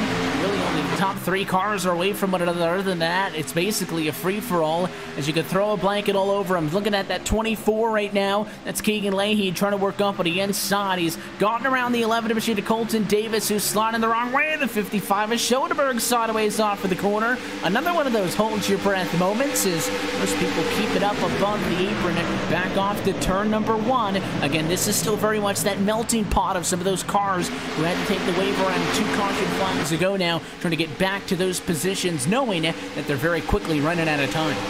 Yeah, and you see down on the inside trying to make it work, Shelton at the head of this field once again.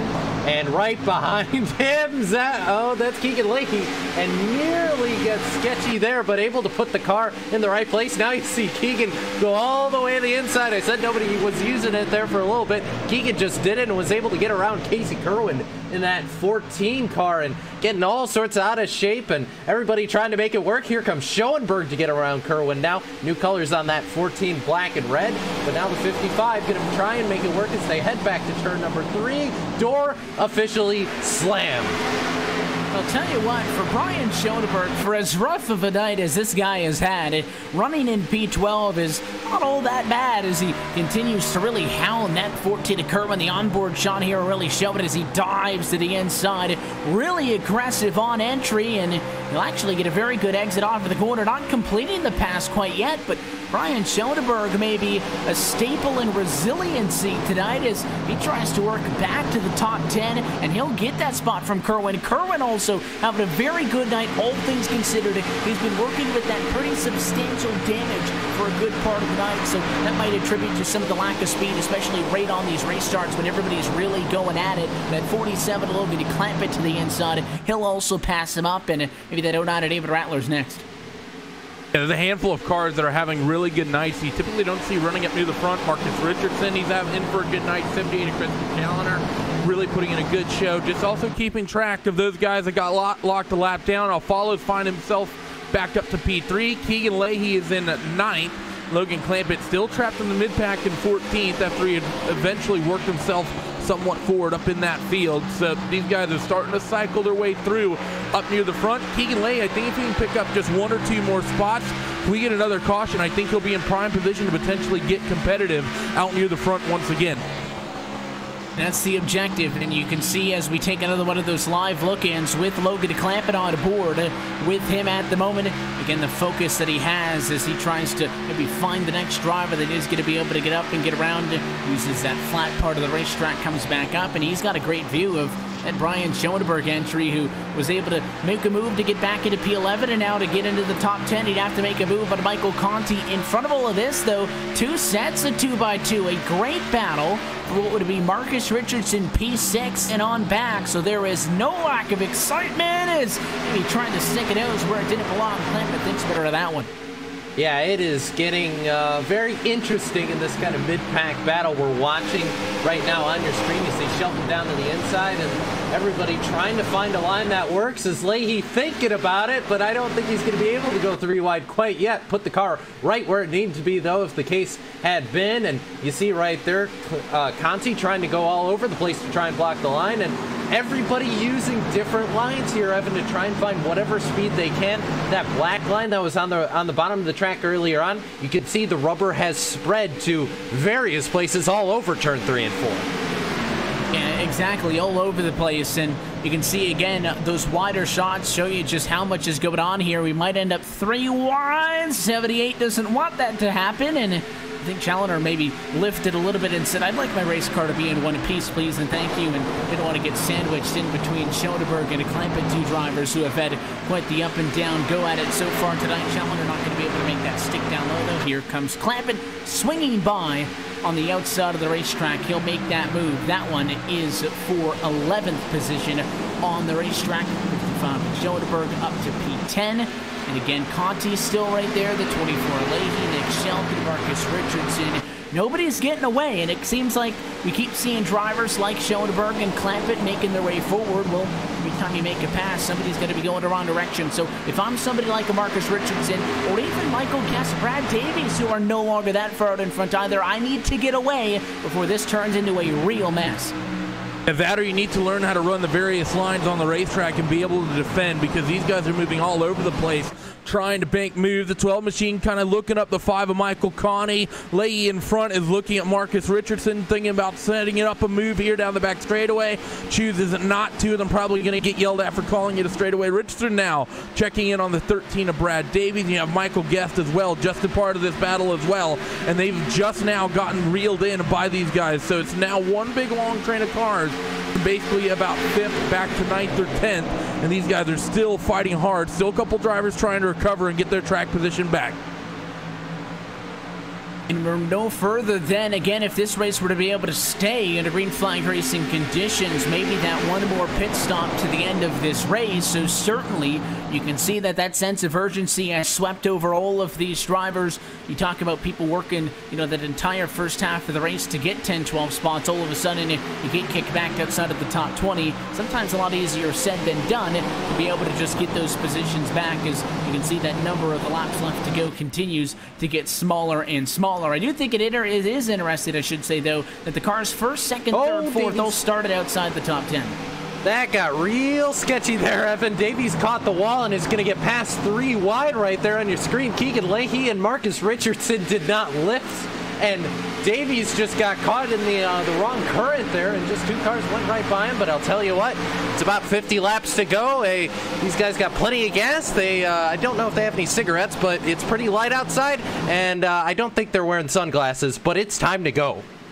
And these drivers look very comfortable for how fluid this is. Look at that move by the 1 machine of Richardson. Nice cross down to the inside. He'll try to get up and around Leahy. Leahy also, for all the cars who have bounced off of that turn 2 wall and come down into other cars, very good discipline for him to not freak out when we saw Davies smack the outside wall. 13 did make some pretty big contact, though. I'm curious if it's hurting him at all, because he's lost a lot more than just that single position. He's fallen now to P10. It might be a little bit more. Further in front of him, they're behind, I should say, you're looking at Nicholas Shelton in that number 7 position, who's just able to now tuck in line.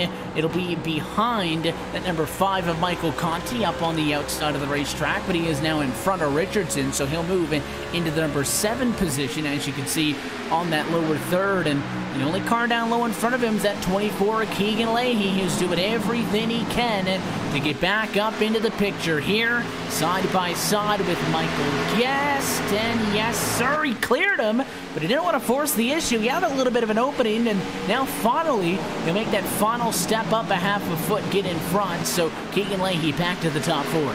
That was racing really smart from Keegan. I think he knew that he could have came up the racetrack, but opted not to. The 5 of Michael Conti is now making a move on the 54 car as well, and gets actually the preferred line up to the upper groove of the racetrack, so he should be able to make short work. But for Keegan, just not forcing that little moment there, you know, would have been a little bit of a risk, and that shows a lot of discipline in this championship, knowing that I have the speed.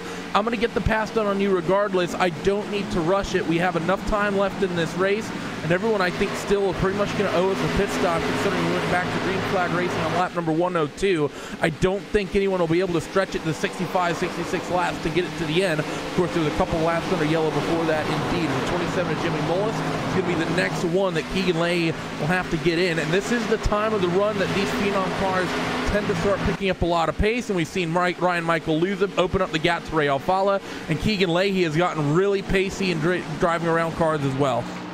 He's very shortly going to be up on Jimmy Mullis. The gap the last time by was at 3/10. It is going to be much shorter than that this time, as you can see him use that run down to the inside and closes in an extra car length when he pops back up off of the apron and tucks in line. The 27 of Mullis going to go down and protect inside of 50 laps to go from Chicagoland.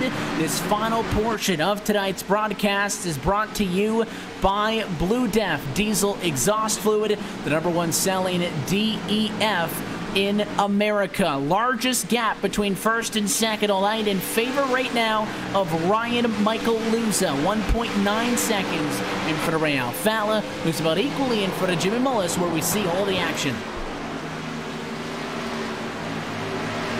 Well, I tell you what, Evan, Jimmy Mullis right now can slap the top of that car, because it has plenty of passes left in it today. And 20th to 3rd right now, 17 cars passed here at Chicagoland so far. We still have plenty of time left to go. 44 laps to go once we cross the start-finish line. And Moles has been on a roll here. Has kind of picked up where Matt Busa left off. Busa, kind of everything falling apart a little bit for him. Well, I'm gonna blame that one on you for talking about how good of a run he had been having up until about that halfway point in this one. And yeah, the curse is on you for that one for sure. And will be select out of maybe anybody else that we point down in this one. Listen, he's still up 16 spots from where he started, but certainly, you know, if you just look at the numbers, 18th position, I think a little bit lower of a result than what that 34 might have been hoping for, especially considering the pace that he was running at earlier. But I mean, even somebody like a Bobby Zelensky, who he just passed, somebody else who has had an uncharacteristically quiet evening, a little bit of left gear damage on that car, but started mid-pack and runs mid-pack right now. Plenty of those stories as well to follow. I think to a certain extent, Bobby's just happy to have a quiet night because he's, like you said, he's not had very many of those. He had a lot of drama at Sonoma. Man, I mean, granted, he managed to pick up the win, but he just unfortunately hasn't had the strong runs consistently. We've seen him, you know, it's been, I think Richmond is sort of the best example of what his season has been like, where he was quick and he had pace, but just kept getting into trouble and was constantly up and down the field.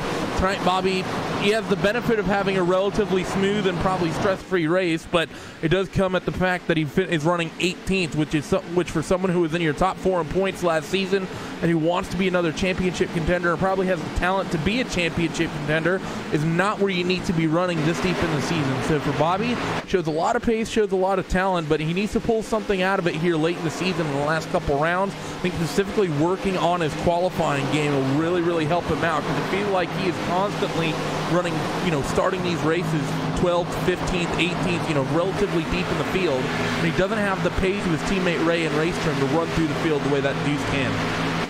We've seen Ray Alfala certainly spearhead that effort that I noted just when we crossed that halfway point as far as the drivers who got caught off of the pit cycle. He and Jarl Tien went to the short pit strategy, tried to undercut the field in hopes of giving Ray that little bit of a boost that he might have needed to crack the top 5. And the irony in all of that is, well, him actually getting trapped that lap down and then obviously getting the wave around is maybe giving the two a little bit more of a drive as he's gotten up to P2, notably further behind Luz, I should say, than what we saw the last time. That gap's now grown to 2.2 seconds, but any chance the caution flag towards the end of this race is that we are going to have plenty to keep an eye on. Been watching some of these other fights, so we're going to climb to Michael Gass, duking it out, 7, 8, even 9th position there with Marcus Richardson, but interestingly enough, I think at one of the calmer moments we've seen this evening is now you see Guess go to the inside on Clampett. That one not going to stick behind Tim. The 70 at a Challenger, though, with a little bit more luck on a Richardson,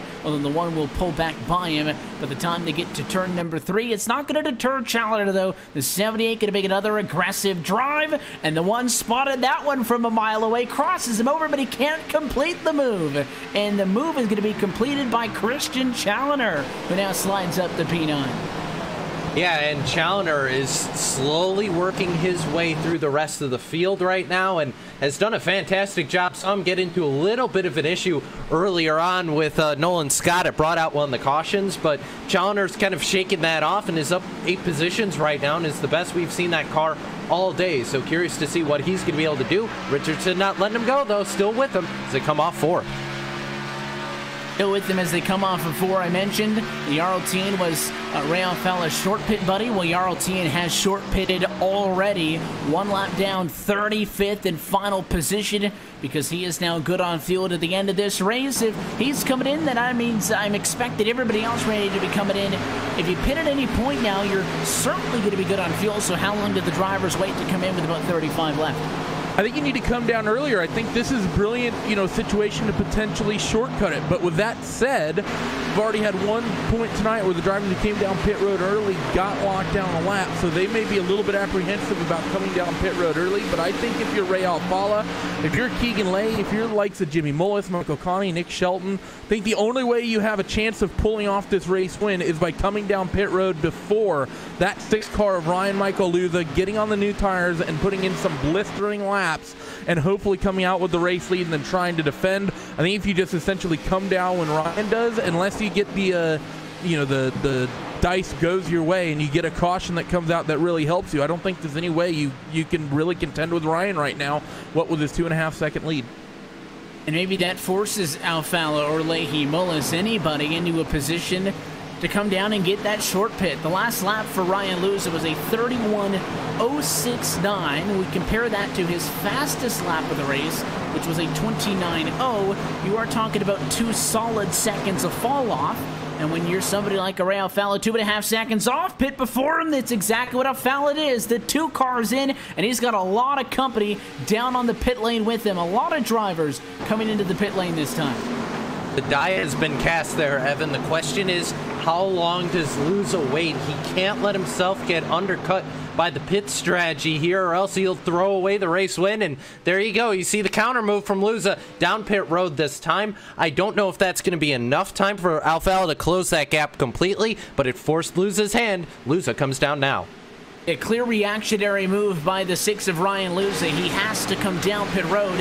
Alfala is going to make up some time, but I'm not sure it is going to be enough time to eliminate that 2.5 second disadvantage that he had fallen back from in the number 2 spot. Going to be 4 tires and fuel. You don't necessarily have to fill it up to the end, but when you're sitting down there getting 4 tires, it is enough time to completely top off that race car. So the 6 machine in and out.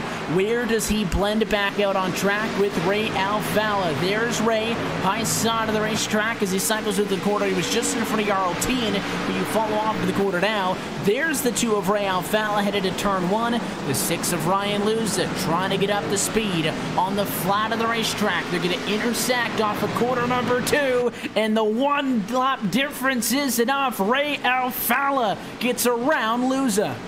It's exactly what he needed, and this could be a championship moment right here because Luza can really use the points of a win, what with the several races that he was absent. With that said, running second would still be a strong run for him as well, assuming that everything goes to plan.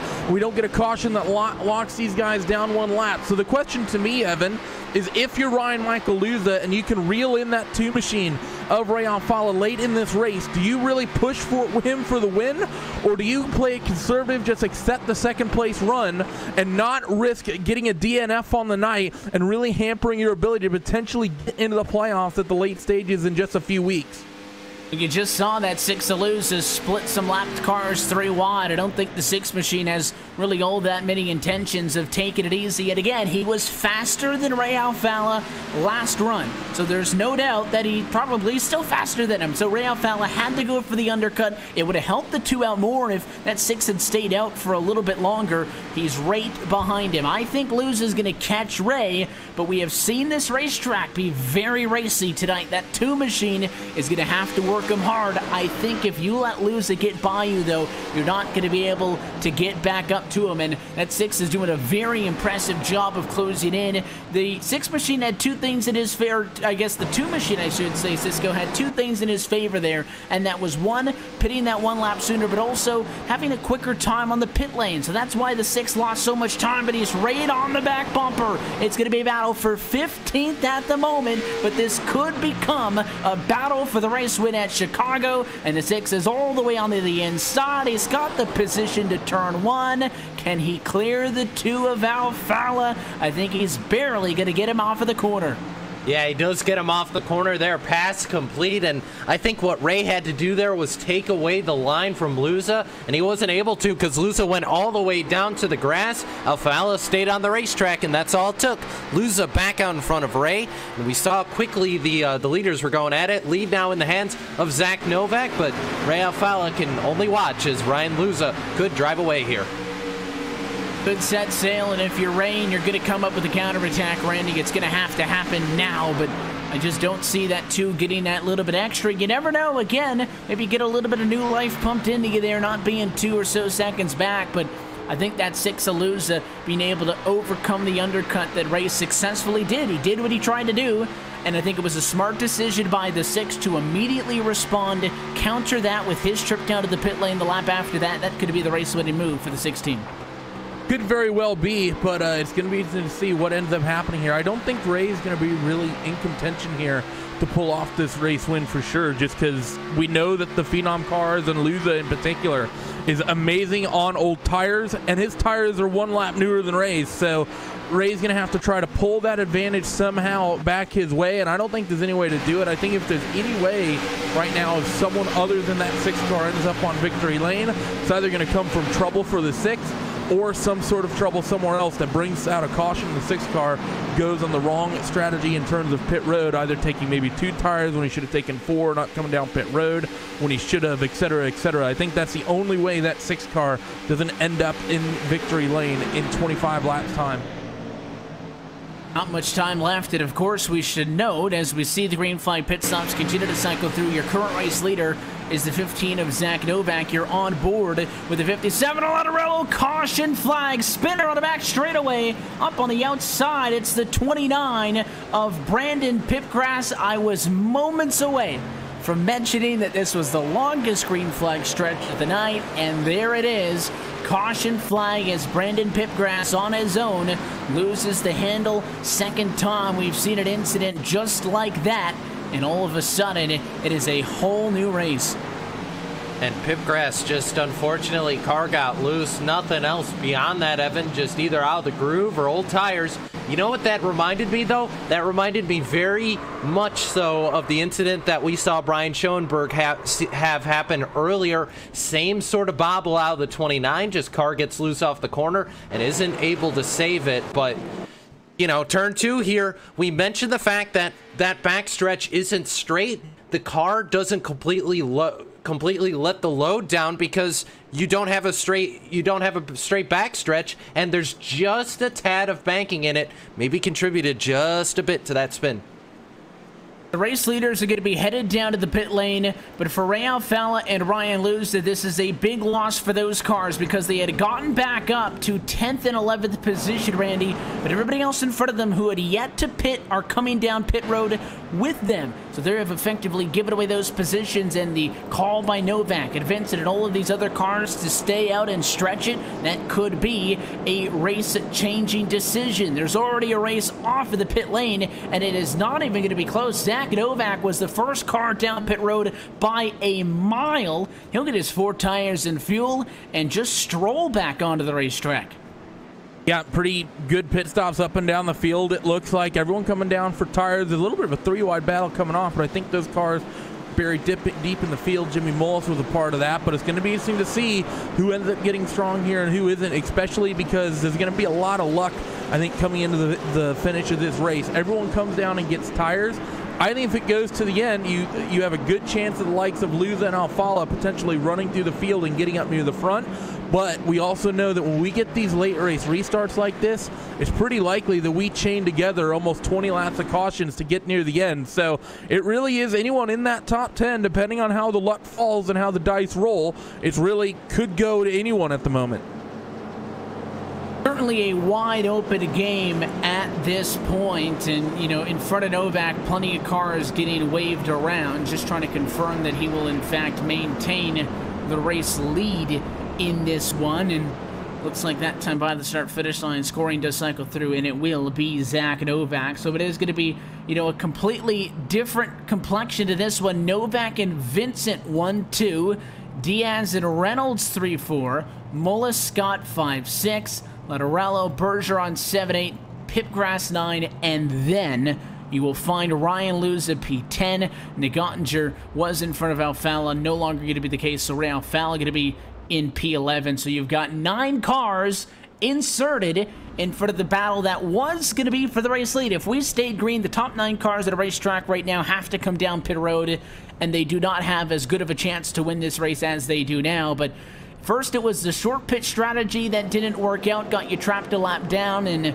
this time, once again, well, they didn't get stuck a lap down, it still bites you. So, Cisco, the moral of the story to take away from tonight at Chicago, do not pit under green flag conditions.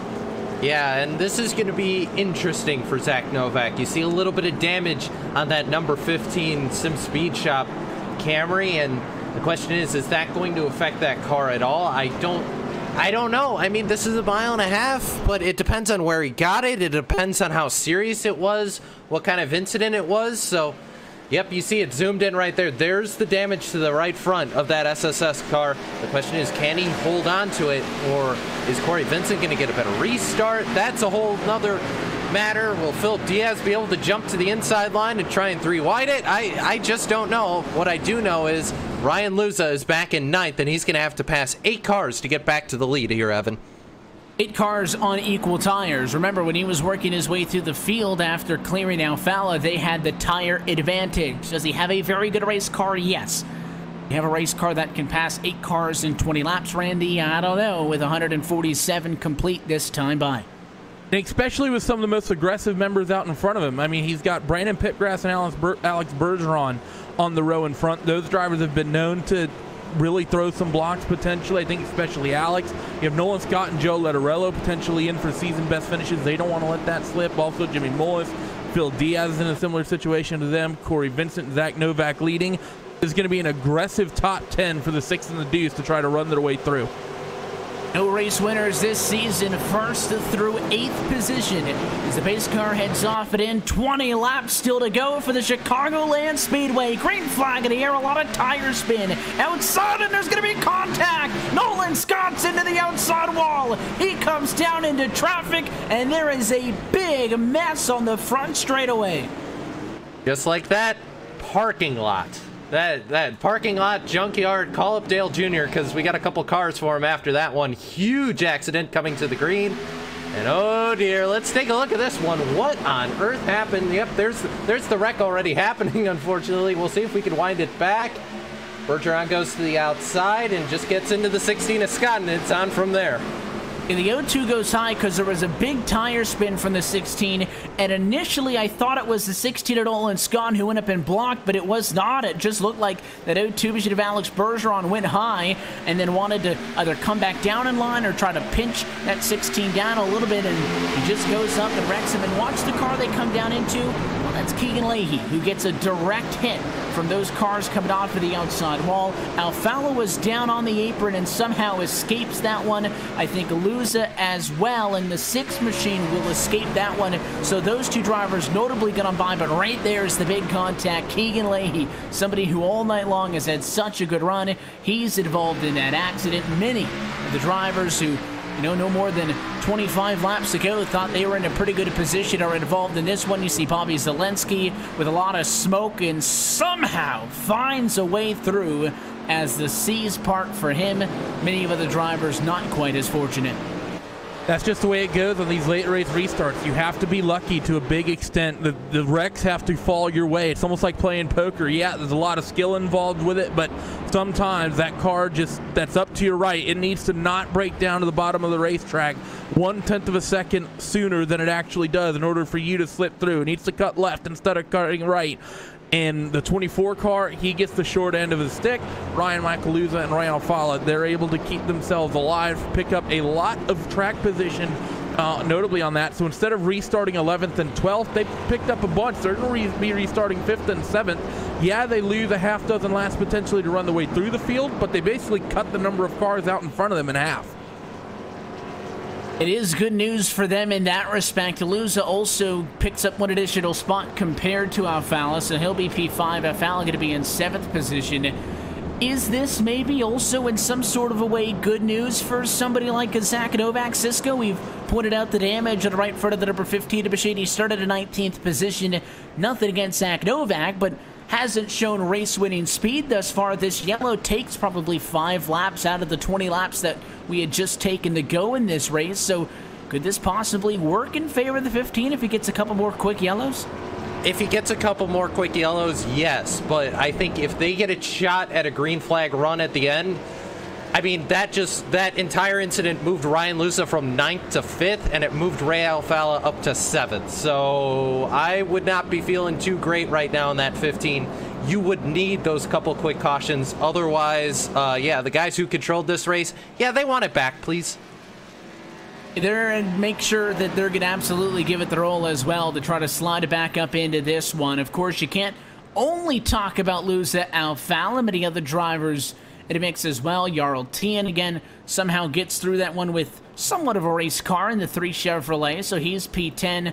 But there's also other drivers who have a great opportunity presented to themselves. The Adam Gillilands, the Taylor Hursts, and the drivers of a similar nature who have had good runs tonight but haven't necessarily been able to get that little bit extra to get to a top 10, top 5 position there. Also, again, everybody's on even tires. If you can just knock off a couple of really good laps, you could certainly turn your fortunes around as you take a look through the second set of 15, 16th through 30th position in the running order.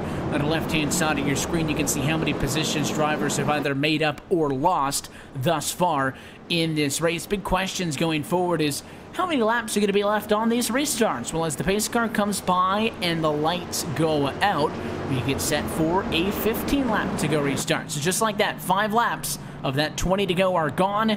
And we're going to go through the cycle again, hopefully a little bit less exciting. That's an on-board shot of Joe Letterello. We've been looking over his shoulder, literally, a couple of times this evening. He'll restart this one outside of row 3 in P6. Literally or Letterello-ly? No, that's enough.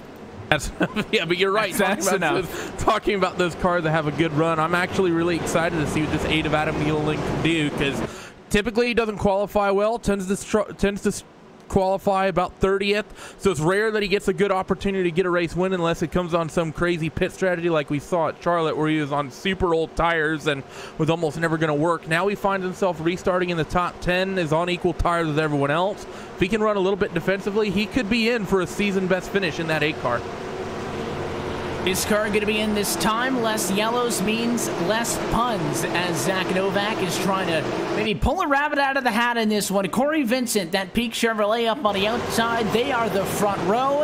Is this going to be the final one tonight? Pace car off, the 15 on the gas immediately. Green flag in the air. It's a lot better towards the front of the field. Already to the inside. Luza, Alfala go to the apron. Novak leads to turn number 1. Here comes Ryan Luza trying to get up into P3, can't do it. Mullis now pinching him down in a fight for 4th, and he's gonna put him into the outside wall. Caution gonna fly, and well, we said there's one parking lot, there's multiple, and Ray Alfala's race comes to an end right there. Nose over nose, lands back on the wheels. But what could have been for Ray Alfala a possible 3rd win at this racetrack? Up in smoke, literally. Ray's night is done. And a tough break for him as Luza got that 1 extra position on that last quick restart. It ended up being the difference maker because Ray was pinched up top, nowhere to go. The 57's in front of him. The 74 is on his left-hand side, and it was that slightest bit of contact initiated by Luza, who wasn't quite clear on the 27. Mullis came up anyways. You can see the onboard view from Logan to Clampett. All he's going to see is a lot of smoke and a lot of spitty race cars. And we've seen a couple of cars get up and on their lids so far this evening as Clampett took that grass route, not the first driver to go way down in there to get away. We've seen a couple of cars, though, Randy, up on their lids so far this season. I think Ray Alfala might just be in contention for Crash Madness of the Year on that one multiple times. 2, 3, 4, 5, 6, 7, 8, 9. At least a dozen barrel rolls off to the corner. A pirouette at the end. Here's the shot from turn 3. Madness late at Chicago. Yeah, madness. I mean, car salesman's going to go up and slap the roof of that 2 car and say, this speedy boy can fit so many rollovers in it. That was a huge incident from the 2 of Ray Alfala. Apparently the 83, Bobby Zielinski, narrowly missed this one again as he's messaging me while behind the wheel. But heartbreak for the 2 car, but that's going to be exactly what the 6 of Brian Michael Luther wants, because now for the most part, he's really got no championship contenders around him. This is going to be a huge points haul for the 6, no matter if he wins or if he just comfortably runs and finishes in 3rd, taking no risks. So the 6 of Ryan Michael Luther, as long as he can avoid that sort of disaster that we just saw the 2 car have, he's in for an amazing night tonight after missing a couple rounds for one reason or another. Something tells me that that Ray Alfala entry, flip it up and over, is going to end up at a lot of those promo shots. Spectacular wreck for the eyes. I know Alfala didn't like it. We're getting a couple of good looks of the drivers who were able to avoid all of that. The most recent shot there was Chris Overland through the fire and the flames into P14 by avoiding that contact. But another wreck, 2nd consecutive on Cisco on the lap immediately followed a restart. That time they made it a lot further. It was much more than record rate on the front straightaway, but I think that late in this race, you have to expect that something like that's just going to be the case. And Get to live another day if you're the guys up front. Zach Novak, Corey Vincent, Phil Diaz, still 1, 2, and 3. But Ryan loses one position closer up in the number 4 spot. Yeah, he can see the leader now, Evan, but to your point, I think that's going to replace the old T-Loft accident at Daytona as far as most spectacular wreck in Peak so far. So, I mean, Ray Alfala didn't want it to happen like that, but unfortunately, it's not going to work out for him. But to your point, Luza up to 4th, and another driver who somehow made it through that, Marcus Richardson. I have no idea how he made it through that. Him and Overland were basically right in front of each other when that happened, and they just dove to the inside, didn't lift, and were able to miss the whole thing. So excellent piece of driving by the 1 and the 47. And talk about some of the names that were in problems beforehand. Matt Busa back up to 10th. Joe Letterello, where on earth did he come from? He was up there earlier. He's even more up there now, running in the top 5. Taylor Hurst, Bobby Zelensky, like what Randy said, all of these drivers just coming from the back to try and make it happen. And it wasn't surprised when we took a look at that position tracker just a lap ago. Everybody inside of the top 10 is in the green. Well, if you're up front right now, it's probably because you were able to avoid an accident. Everybody else not as fortunate, and to stick with the intervals that we have been seeing from 20 down to 15 and now to 10. 10 laps to go.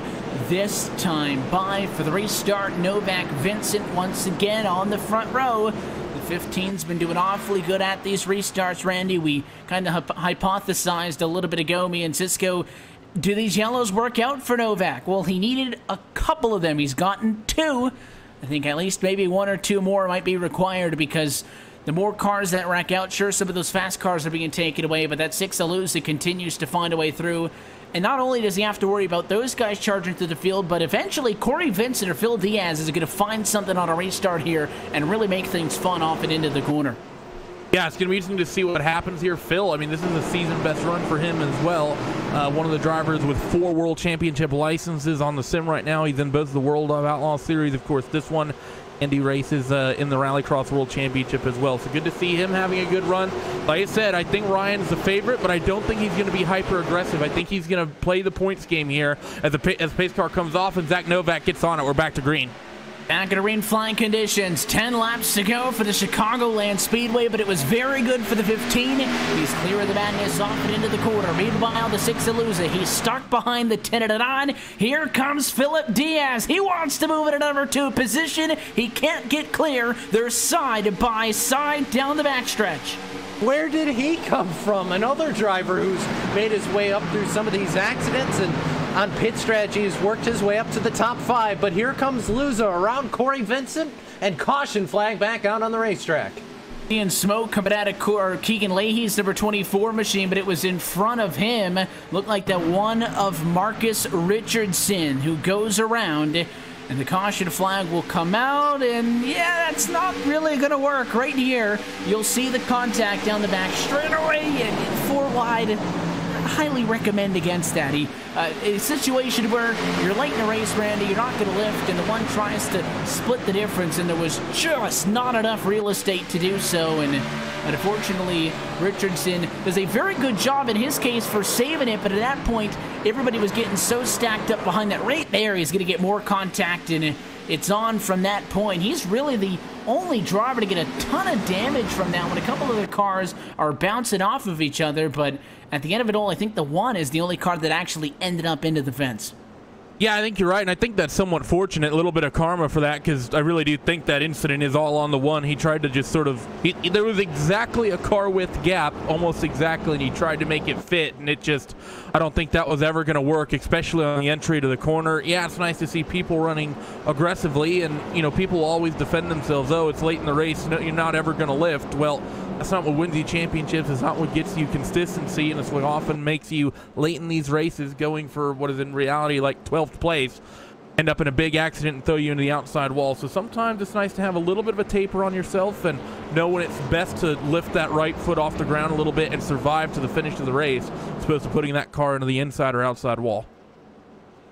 And sometimes when you are in a position like that, 10 laps to go, the I guess the common sense factor in, let's not junk the race car, kind of goes out the window, and that little bit of hero ball kicks in, and you know, you get 3 consecutive wrecks now, all without completing a single lap since the restart, and it's what you expect to see. You toss any group of 30 some odd cars. Remember, Cisco, up until that caution with about 27 to go or so, we had all 35 cars who started this race on the lead lap, and still all 32 of those 35 are on the lead lap. Only 1 car is behind the wall. That's Blake Reynolds in 35th position.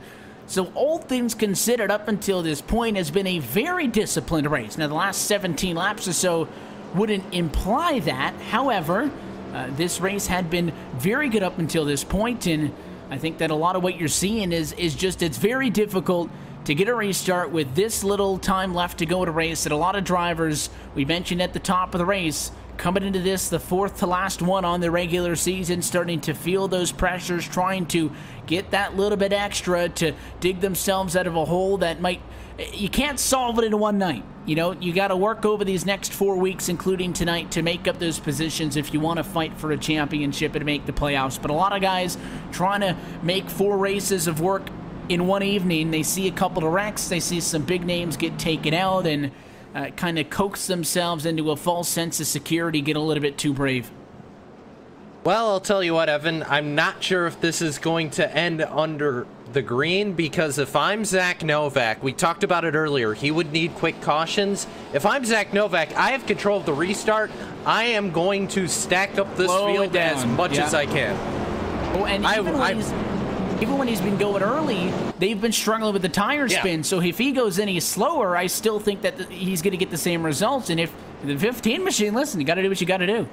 Exactly. He's thinking nothing but checkered flag, and considering Luza is right behind him, I think you have to take that risk and kind of stack everybody up and hope a caution comes out. Because, I mean, what has been the fastest car on the racetrack for the last half of the race is right behind you. You can't, I don't know if he's going to be able to fend him off because of that damage. Luza has gotten at least one position on each of these late race restarts and subsequent caution flags. 3rd is the highest he has been since, of course, pitting from the race lead. With about 40 or so laps to go in this race, which seems like a long time ago to this juncture. We will come by the start-finish line this time around with the pace car headed off and into the pit lane, with 162 laps having been completed and only 5 laps left to go from the Chicagoland Speedway, all but guaranteed that if we get a caution flag at any point, this race will not finish under green flag conditions. We would pace to the end. That is best case scenario for the 15 of Zach Novak. He could have to only deal with a couple 100 feet. He might have to deal with all 5 laps. There goes the pace car, and there goes Zach Novak. 5 to go. We race for the win from Chicago. And they're nearly 4 wide for second into turn 1. Now they're making it 3. Phil Diaz, Bobby Zielinski, and Ryan Luza from top to bottom in towards corner number 1. Luza's going to hold on to it.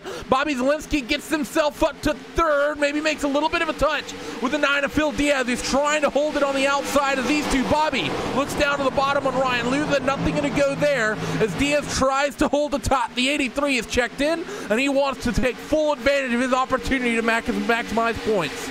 Luza through the block. He had to keep Bobby Zielinski behind him, so he didn't make up much time on Novak that last time around, but he has moved into the number 2 position. A car length between 1st and 2nd on the racetrack. How much time do we have left? Coming to 3 laps to go the next time. Here comes Luza, looking but not yet firing. He'll stay on the back bumper. Looks to go high, but he loosens himself up. He caught the apron. It's going to hurt Luza off the corner.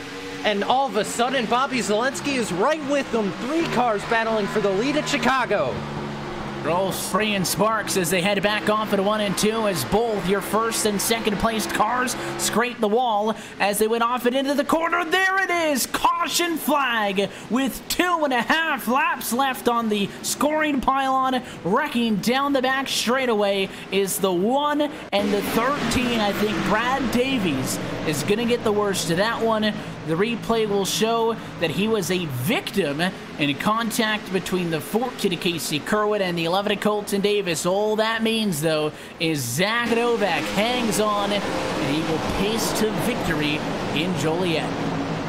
Aggressive racing in the mid-pack, kind of same situation, guys that don't want to give an inch, and because of that, car goes around, spins in front of the 14. Colton Davis loses one there, as well as Brad Davies. But the 15 car, Zach Novak, 19th on the grid, up to first. I think he's going to be the happiest of everyone here that this race ended now, as opposed to going the distance under green. And it's not to say that Novak didn't have to play some defense, because Cisco, we saw Luza get right there on the bumper, and I think he was setting the 15 up for when Novak was going to arc wide off of the corner. That 6 machine was hugging the white line. He was going to try to undercut, use that flat, and unfortunately for Luza, I think he caught just enough of the white line to loosen him up, and he may have been able to get back to him in those 2 laps, but I'm sure that despite the fact that the yellow is going to be really the reason why he doesn't get his fair shot at fighting for the race win here, he'll be kicking himself over getting down onto the apron, because if he had undercut him, it would have been awfully close coming to where that yellow flag came out.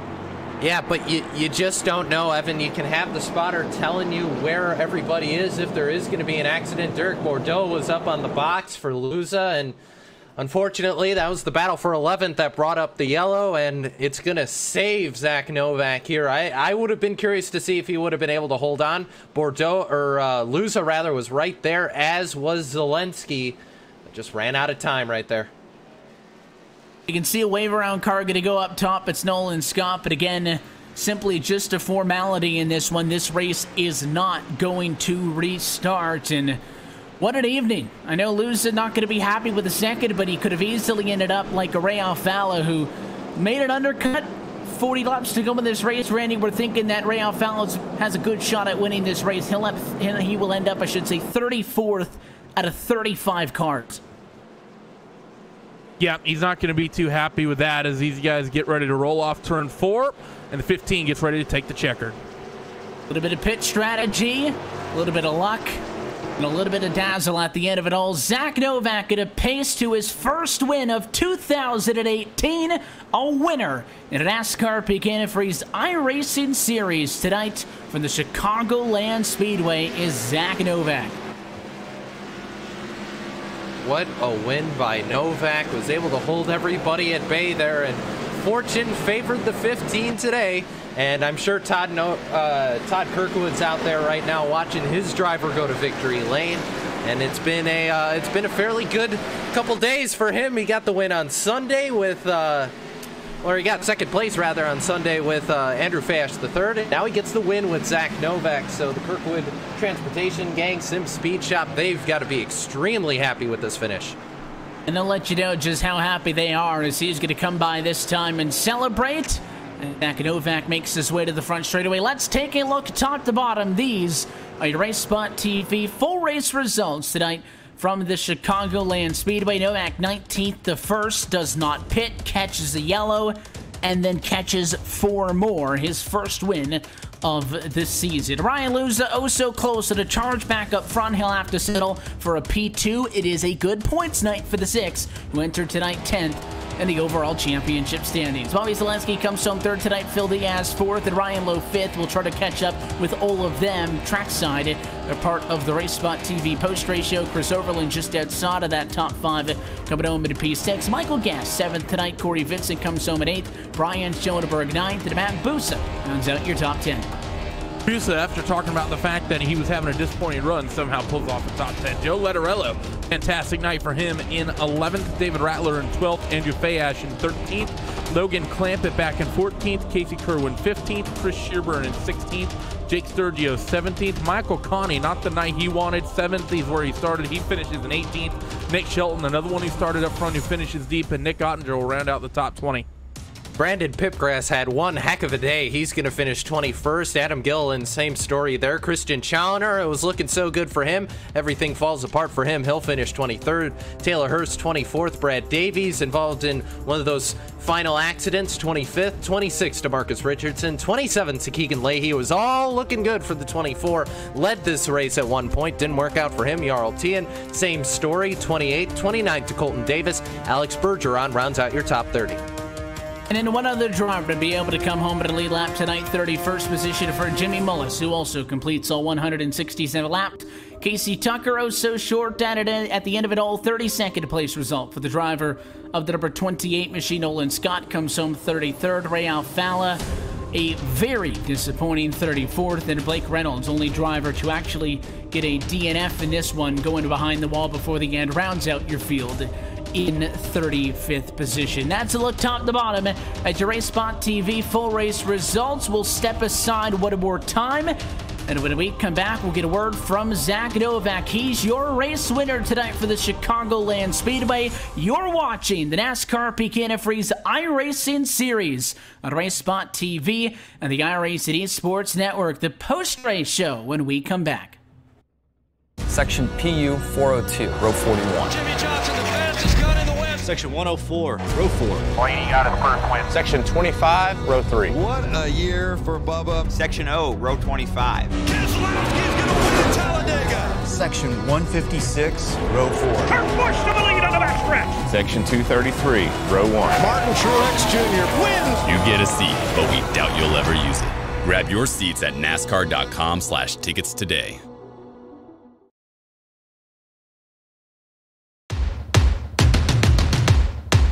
So what are you afraid of? Those feelings are made up. For anyone asking who is the best, we putting our hands up.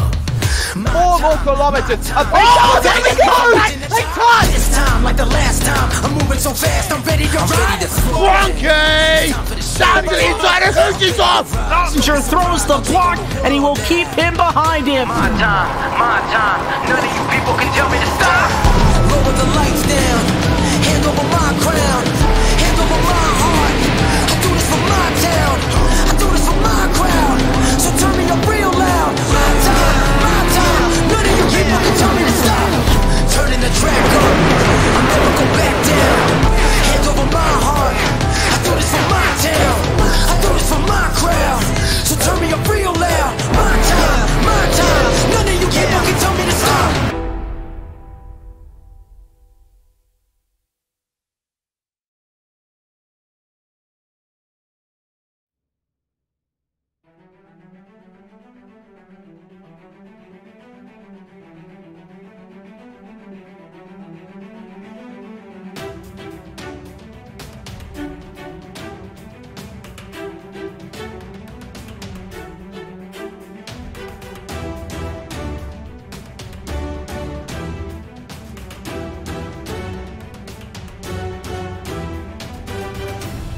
And back at the virtual Chicagoland Speedway for the RaceSpot TV post-race show as our coverage of the 2018 NASCAR Peak Antifreeze iRacing Series continues tonight. 10 races on the year now complete, only 3 left until we go playoff racing to determine our 2018 champion. But before we get ahead of ourselves, we welcome you back into the RaceSpot TV booth. Evan Pasoko, Randy Cheneth, Cisco Scardamusa upstairs with you, with Hugo Louise downstairs. And we're going to head down trackside, get a word with your top finishers tonight, and that includes tonight's race winner. Zach Novak takes the checkered in the Chicagoland 250. We've caught up with him now. Zach, congratulations first on 2018 for you guys. And it involved being in the right place at the right time and a whole lot of late race cautions. Talk us through the strategy to stay out, stretch, and hope for that yellow, and then, of course, after getting it, what it took. Well, by no means were we a winning car tonight. We were pretty solid around the top 10, top 5 long run, I felt like, but definitely not a winning car. And we made some progress there on that really long green flag run and pitted from 7th, I believe. And I spun out on a pit road, which is a mistake on my part. I shouldn't be making mistakes like that. But then for some reason, the the iRacing jack just never picked up the left side, and it cost me about 10 seconds on pit road, so that really got me ticked off and put us in the back. And Brandon Coppinger and I were just talking about what do we do here, because, I mean, we were basically settling for 15th if we pitted with everybody else, so we decided to take a gamble, and man, we deserved that luck after the season we've had. Just get the caution at the right time, and you know, I felt like if it went green to the end, we could have definitely still had a shot at it, just racing for it, but the cautions definitely helped there. Luzo was better than us on the short run, and man, it's awesome. I'm so glad that, you know, I could bring home a win for all the guys at LDR, and so happy for all of them. How much of a last-ditched effort is that when you guys decide to stay out and hope to get that caution while everybody else comes down to the pit lane? Because, you know, in theory, if you come down with everybody else, you're going to blend back out onto the racetrack roughly where you're running. If you guys did not get that caution, this race goes green to the end, you stay out, lead some laps, and eventually have to come down pit road, how much do you risk giving up as far as dropping back further from, you know, the already mid-pack finish that you would have had? Yeah, I mean, we were pretty much banking on hitting from the top 5 if we got a caution, or finishing 30th. And I was okay with that, with how our season's gone. I'm pretty much out of chase contention at this point. And I wanted to go for a home run, and luckily that home run went over the wall, I guess you could say. Got really lucky there with that caution and all those cautions at the end. But I mean, this is probably the worst car we've had this season, which is a really good thing, because we were still a top 10, top 5 car. And you know, I like I said, I'm just so happy that all the work that all the guys at LDR do paid off here tonight. I know you mentioned it feels good to have the luck on your side for once, and it is always fun when you're on that side of the coin. I don't think the phrase "luckied into the wind" is the right way to put it, but certainly the fortunes were in your favor, I suppose, this time around compared to the many times in which it wasn't. Does, you know, finally coming in here and putting in the work every single week and finally being the guy that gets that to help them out to a win, does that kind of validate the effort that you guys put in on a week-by-week basis? Oh yeah, I mean, last year I got the first win for LDR ever in this series, and that was really special. But for me as a driver, this one, I feel like it's even more special because it proved that I can get it done again. And with how we've been trailing Phenom this whole season by even a little bit, but we've just still been behind, you know, this proves that we can get it done even if we're not better than them. So all in all, I'm speechless. It's awesome. You have, as always, 2 weeks to enjoy it before we come back the next time. Something that we were discussing up here in the booth at the start of the race was we've got a lot of specialty tracks coming up. Chicago, it's an intermediate. It's got its quirks, but more or less everybody knows how to get around a place like this. We now head to the specialty tracks, as we put it. New Hampshire, Pocono, Bristol are going to be the 3 racetracks to close out the season. It seems like those are the kind of racetracks that either you really like or you really dislike. What are your thoughts headed into those 3? I don't know. I don't really feel for any of them, to be honest. I like Pocono. That's one of my more favorite tracks, but with the reconfiguration, I haven't really figured it out just yet, but hopefully I'll come across figuring it out before the race. But New Hampshire and Bristol, I'm not really too sure what to say about those. New Hampshire, I got 2 of the best guys at that track on my team with Jimmy Mullis and Taylor Hurst, so hopefully I can learn a few things from them. And then Bristol's just a wild card. It's kind of like Daytona, just completely different track. Kind of, you know, guessing how everything's going to play out. We've heard a lot about the guys who make this possible for you. We'll give you one more opportunity before we let you jet. Anybody else you want to say hi to, Zach? Yeah, again, I just want to thank all the guys at Lockdown Racing for everything they do for me. And big thanks to Matt Bontempi, Taylor Hurst, Jimmy Mullis, David Rattler, everybody else behind the scenes.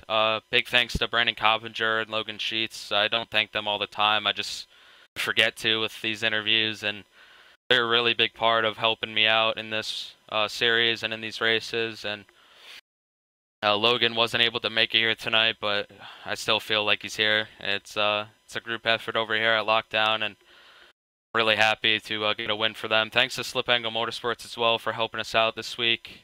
Hopefully that can continue on for longer, and we can start, reckoning wins with all of us. And big thanks to SimSpeedShop.com and Loco Toco Designs for everything they do for me. They've been on the car all season, and been really happy to represent them. And lastly, just thanks to everybody at iRacing and RaceSpot for putting this on, and hopefully the iRacing eSports network can keep rolling along with its sub count and view count and get this series some more exposure. We know that there's certainly going to be more eyeballs on the series as we get closer to the playoffs and begin to fight for that 2018 championship. Zach, we appreciate your time the post-race, so thanks for giving us a moment. Congratulations again on the win, and best of luck for the rest of the season. Hopefully we'll have many of opportunities to chat down the line. Thanks, Evan. Race winner tonight from the Chicagoland Speedway, Zach Novak, comes out victorious tonight for round number 10. Ryan Luza was charging to the front, just a little bit shy at the end, and he's standing by trackside with Cisco. Yeah, caught up with Ryan Luza down here on pit road, and Ryan, you just simply ran out of time on that one. You were right there looking for the win. Didn't happen, though, but a great run for you here at Chicagoland. Talk us through it. Yeah, it was a really good run. The beginning of the race, I had the car tightened up a lot for long runs, and we didn't get one till, I don't know, about 80 laps in, and right as I was pitting, the caution came out. Luckily, I had time to get out before I got black flagged. So yeah, the car was really good on the long run, and then as soon as that caution came out, I knew we were going to have to loosen it up a lot for short runs, and me not getting caught a lap down like the majority of the faster cars that already pitted was huge. And as long as something crazy didn't happen with the caution falling at the wrong time, we had it in the bag. But of course, that's what has to happen. Just happy we got a good finish. My goal coming in here was just to not wreck, snag a top 5. So still did what we came here for. Missed the win by a little bit. But that's just how they go whenever they get hectic at the end. And my apologies to Mullis. That was just, I don't know, kind of sucks when you're racing hard like that. And contact just shoots him out that way, but that's just the way she goes, I guess. You came into tonight 10th in points. You should, in theory, slide up a couple positions. We head to New Hampshire coming up here next time out on the 24th. Size up that racetrack for us. What's your strategy going to be there? It's a really good track for me. If we qualify up front, which we really didn't do tonight, the strategy is to stay out front. I think New Hampshire as a track is just really, really hectic, so it's all about track position, staying in the top 4 or 5, and just keeping the car clean. So I think you'll see a lot more tire strategy. I don't think we'll have as big as a cliff here as we've been having at these 1.5 mile, 2 mile tracks. So tire strategy is going to be a lot different instead of everybody just pitting every time a caution comes out. So that should be a lot more interesting, and there's a lot more to gain and lose on the pits in New Hampshire. Really good track for us, though. Hopefully we make it 2 in a row there. Well, Ryan Luza, you're heading off there on the 24th, but before we let you go, who helps you get it done on that 6 car? I want to thank everybody at Phenom Racing Team for the work this week. I know I put in a lot more effort than I have this week than pretty much the entire year, just because I'm in a really bad spot in points right now. I would say bad, just on a bubble spot, so we really got to run well to finish the season out, and especially before Bristol, because that's just going to be crazy as the last race before the chase. So need to make a little bit of a bubble here and try to set ourselves up. So yeah, thanks everybody at Phenom. Thanks to Fast Track Sims for staying on board, and thanks to you guys for doing the broadcast. All right, well, that's Ryan Luza, comes home second here from Chicagoland. Ryan, we'll see you out in New Hampshire. Thanks, guys. See you. And that'll do it with Ryan Luza. So I'm going to pass it over to Randy, who's going to catch up with the driver who finished 3rd. And it was Bobby Zelensky right there at the edge, and he's caught up with Randy. Yeah, driver of that bright orange punching bag, the 83 of Bobby Zelensky, starts deep in the field tonight. Race winner at Sonoma comes home with a big finish after picking up a couple of big runs. Bobby, 30 laps ago, did you have any idea you'd be finishing in the top 3? Honestly, no. because I was just trying to get every spot I could. It was so difficult to pass out there. But missing those two big junks, and all of a sudden we're in a position to like aim for a win. So yeah, my goal for the race, the remainder of the race, vastly changed, and we were right up there, and we were able to get third. And yeah, insane race. But hey, we made the most out of it, clearly. Now for you, what's your mindset on your performance thus far in terms of potentially making you a favorite for the championship? Because you've been consistent. You've been one of the most consistent drivers. I mean, you're in the top 5 in points, and of that, you kind of are tied with the least amount of wins as anyone in that mix, tied to the least amount of top 5s. Your average start is on the lower end of the people in that sort of category as well. You've just been clean and consistent, and that's kept you up in front. What do you think that's going to be good enough to potentially get the championship win? And if not, what steps do you have to make in order to maybe become more of a contender for the championship this year like you were last season? Yeah, I'd say that this year we're definitely weaker. I'm weaker than last year in terms of just the whole package. But this week's different. I don't know if Zach mentioned it, but we're working with Lockdown Racing, and that's been fun. And it's helped us with the car and the setup and getting more comfortable. I feel so much more comfortable this week. I did some changes to I was running too much force feedback basically and clipping and not kind of realizing it this whole season. Changed some settings, and now I'm not clipping anymore, and I feel like I can drive so much better, and I was much better in testing. But today, I mean, we still have to limit mistakes. I made a self-error today. I went from, I would have been like 7th, and I went back to 25th or something in the beginning of the race.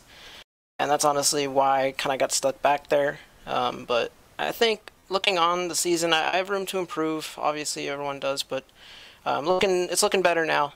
I still, Ray, Luza, Keegan are still pretty far out there. But I have Ray as a teammate, so you can always just study his telemetry, Thanks for joining us, Bobby. Congratulations to that VRS slip angle Ford Fusion on a strong 3rd place finish tonight, getting the good side of the luck, while your teammate Ray, he got the bad side of it and went flipping down the back straightaway. But who gets it done for that number 83 car? Yeah, big thanks to Virtual Racing School on the car as always. You can go there for coaching, data packs, all that good stuff. They're supporting me, Ray, and Keegan. We're coaches over there. We do data packs, so be sure to check Virtual Racing School out. Also, thanks sponsors United Western Industries, New Age Metal Finishing, Duval Creative for painting the car. Thanks to my spotter, Delonte Ballard. That was a hectic race, and he was helping me through it. Obviously, everyone at Slip Angle, thank them, and especially thanks to Lockdown Racing. They helped us a lot this week, and I think we're helping them too. So it's be a good relationship going forward. And also want to do a couple thank yous that I forgot from Sonoma. I had Philip Stam spotting me there, and I forgot to shout him out. And then I actually, for just Sonoma, worked with Keegan Leahy, and I owe him a big old shout out for helping me with Sonoma. So I was about 2 weeks late, but I needed to say that. Well, better late than never, as 83 of Bobby Zielinski pulls off 2 good runs in a row. It's going to be helping his point standings for sure. I'm also going to be talking with the driver who finished 4th this evening, the number 9 of Phil Diaz from SimuCube NX Racing. Phil finally got a solid run in this championship. I think this is the first time in a while we've had the chance to talk to you, up 20 spots on the night. How was that red, white, and blue number 9 car tonight? Seemed like it wasn't the quickest, but luck ended up falling your way. Yeah, didn't qualify too well, but started the race, actually got dropped right at the beginning and got on track basically a lap behind. I'm sure you guys caught that. And somehow held the gap at basically 2 seconds until the yellow came out. So I was like, hey, we got some pace. So that was good. And then got some damage, some right side damage from hitting the wall, just battling 3 wide with people. And then after that, got caught by 1 caution and then got lucky by another, and just strategy put us in the top 5. And then from there, just tried to hold it basically as best we could. I knew Luza and Bobby were going to be faster. They got a good jump on that final restart, and I tried blocking Bobby, but once he gets the nose and inside, there's no point in blocking because you're going to get wrecked if you do. I mean, you're just wrecking yourself cutting across somebody's nose. So I just stayed high and tried to hold P4 from Ryan low. Now, we always like to follow the drivers who run in multiple of these world championships. You have the likes of Mitchell DeYoung, who, of course, is very good in the World Championship Grand Prix Series, the Rallycross Series, and, of course, the VRS GTI Racing World Championship Series. And you're one of those drivers as well, and I believe you're the only driver on the service who holds 4 World Championship licenses. Of course, you have the license here. You run in both of the World of Outlaw Championship Series for the sprint cars and the late models, and you also have the license for the iRacing the iRacing Rallycross World Championship as well. How difficult is it as a driver to be preparing for 4 different world championships? And usually you always have almost a minimum of 2 of them running a week, sometimes 3 or more. How difficult is that prepping so many different cars across so many different types of racing?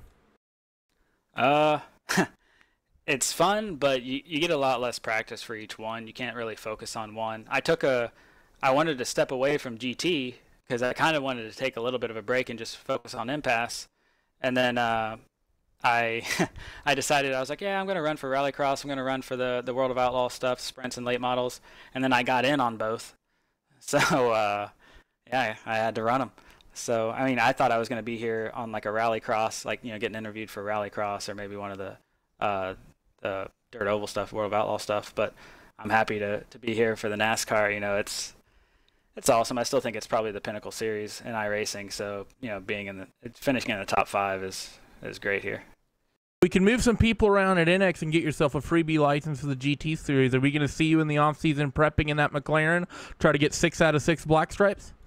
If it's a McLaren, absolutely no. I mean, I don't want to wreck a car. I don't want to wreck a car. McLaren's. No, I mean, you can get the free entry, the one driver swap. What I meant is the F1 car for the WC GPS, because that would put you 6 out of 6. Oh, you got to put so much time into the F1 stuff. I mean, what Martin did last year, for example, I don't even want to know how much time he put into that. I mean, that's a freaking miracle what he did. But and just to get into it would be a lot of work that I don't think I want to really get into right now. I'm experiencing 4 right now, and 4's a lot. It really is. You know, you have, like, I think it was last week the week before last. I had Monday night was World of Outlaws. Tuesday night was Peak at Sonoma, and then Thursday night was Rallycross at Lucas Oil. And let me tell you, that's a filled night, or that's a filled week. And the last thing I want is a Saturday race that's 6 hours at Spa. So it's a lot. It's great to be in all of them, or as many as I am right now. I'm maybe not the fastest driver, but I'm pretty well rounded, so I can get in. You know, try to get into as many as I can. But no, it's fun. It's really time consuming, so it's tough. I'll just say that I feel your pain because while you may have been racing in all those series last week, I was commentating all of them as well. But, or excuse me, 2 weeks ago. Yeah, so I know exactly what you're saying. But congratulations, Phil, on a strong run. Good to see you having good finishes, and you've been very consistent. I don't know if you've missed too many of the features in the World of Outlaw series, and I think you've been in both the features in Rallycross as well. So having very good, consistent finishes across the board. Who gets it done at SimiCube NX Racing for you? Yeah, man. Want to thank all the guys at NX, really. Especially Ashton. Dave helped with the setup this week, and then also Jarl was pretty big in helping as well. Clamped it a bunch of laps, just trying to get us laps, figuring out where we can gain and stuff like that. Everyone's doing a good job right now. We're just trying to get the strategy right and just try to get good finishes. Because I mean, you can be fast, but if you make one bad strategy call, you might get caught up in a wreck and stuff. But also thanks to SimiCube and SimLab V Racing. Those two have stayed with us for the past few years, so thanks to them as well. There he is, fourth place finisher Phil Diaz. Last interview on the night. Mr. Cisco Scaramuza stood by with Ryan Lowe. Yeah, caught up with the driver of the number 7 there, Ryan, and you bring it home 5th, and great finish for you here at Chicago, man. Great job. Yeah, thanks. It was a long day, honestly. The fight through that race, it was coming from the back to the front and dealing with all the wrecks and everything. It was at some point chaos, but the green flag runs really just set the mood, and it was kind of smooth sailing until you got to the end of the race and saw the huge accidents. Well, you were able to survive through it all. I know this season has been extremely tough for you guys, trying to make everything happen and trying to do the best you can. This obviously is going to give you plenty of momentum going into New Hampshire, but Tell me in your words, what does this finish mean for you and the guys over at Dead Zone? Well, it feels like a complete win, honestly. Like, I don't think I've been this happy this year about a finish, besides maybe Daytona, but that's really just all based on luck. So this track it means basically a win to me, and that's coming from a guy that's never won, so I'm still waiting for that to roll around. But made huge progress on setups and everything. Finally found a trick to this build which I can use with the setups that I can like and everything, and get up there and actually be competitive. So there's a lot of momentum going into New Hampshire, I can tell you that. I love the colors on the car this year. You got the bright yellow on there, and tell us a little bit more about who makes it happen for you. Oh yeah, I'd like to thank Houston and Nathan. They help me out as much as I can with my limited time with work, and Lance is always there spotting me no matter how bad the race is going and everything. And then I'd like to thank Rowden and PC Solutions for coming on board this year and making this awesome paint scheme that I can finally put up front for everyone to see. So all those people, thanks for sticking around with me this year. I know it's been bad, but hopefully we'll get it done in the future. Determination pays off for Ryan Lowe. He finishes 5th here at Chicagoland. Ryan, congrats, and we'll see you at New Hampshire. Yep, thank you guys. I'll do it for the top 5, Evan. That'll start to wrap things up here from Chicagoland, and what a race. Exactly, and I think that if you take the final 25 laps out of this thing, we're talking about 2 very different races. Fortunately enough, it was all tightened into one, and that's great news for Zach Novak. Big thanks, as always, to your top 5 for giving us some time post-race. Zach Novak, Ryan Luce, Bobby Zelensky, Philip Diaz, and Ryan Lowe for providing their insights. And Cisco, it was quite a race. Again, relatively clean. A lot of green flag action up until the end, but anytime you tempt somebody with late race restarts, it can turn into what it did. And Zach Novak, listen, you heard it right from him talking about how good it feels to be on the other side of that luck for once. I think that he will absolutely take with how this one went down. Absolutely. I think the same story for Ryan Lowe, Chris Overland, a bunch of these guys pretty happy. And before they leave, make sure you have to hit up on some deep dish pizza, you know, the best export from Chicago right there. And before we leave and head out to the East Coast. East Coast coming up next, and it is those, I think specialty tracks is the new term that we have coined here tonight, Randy, and there's a lot of them, but 3 races to go until we start playoff racing for 2018. Pocono's going to be exciting. That's still a couple of weeks away. Bristol, always exciting as a cutoff race. That's going to be exciting, no doubt. But the New Hampshire Motor Speedway, the flat track, is where we head next. That one in 2 weeks' time.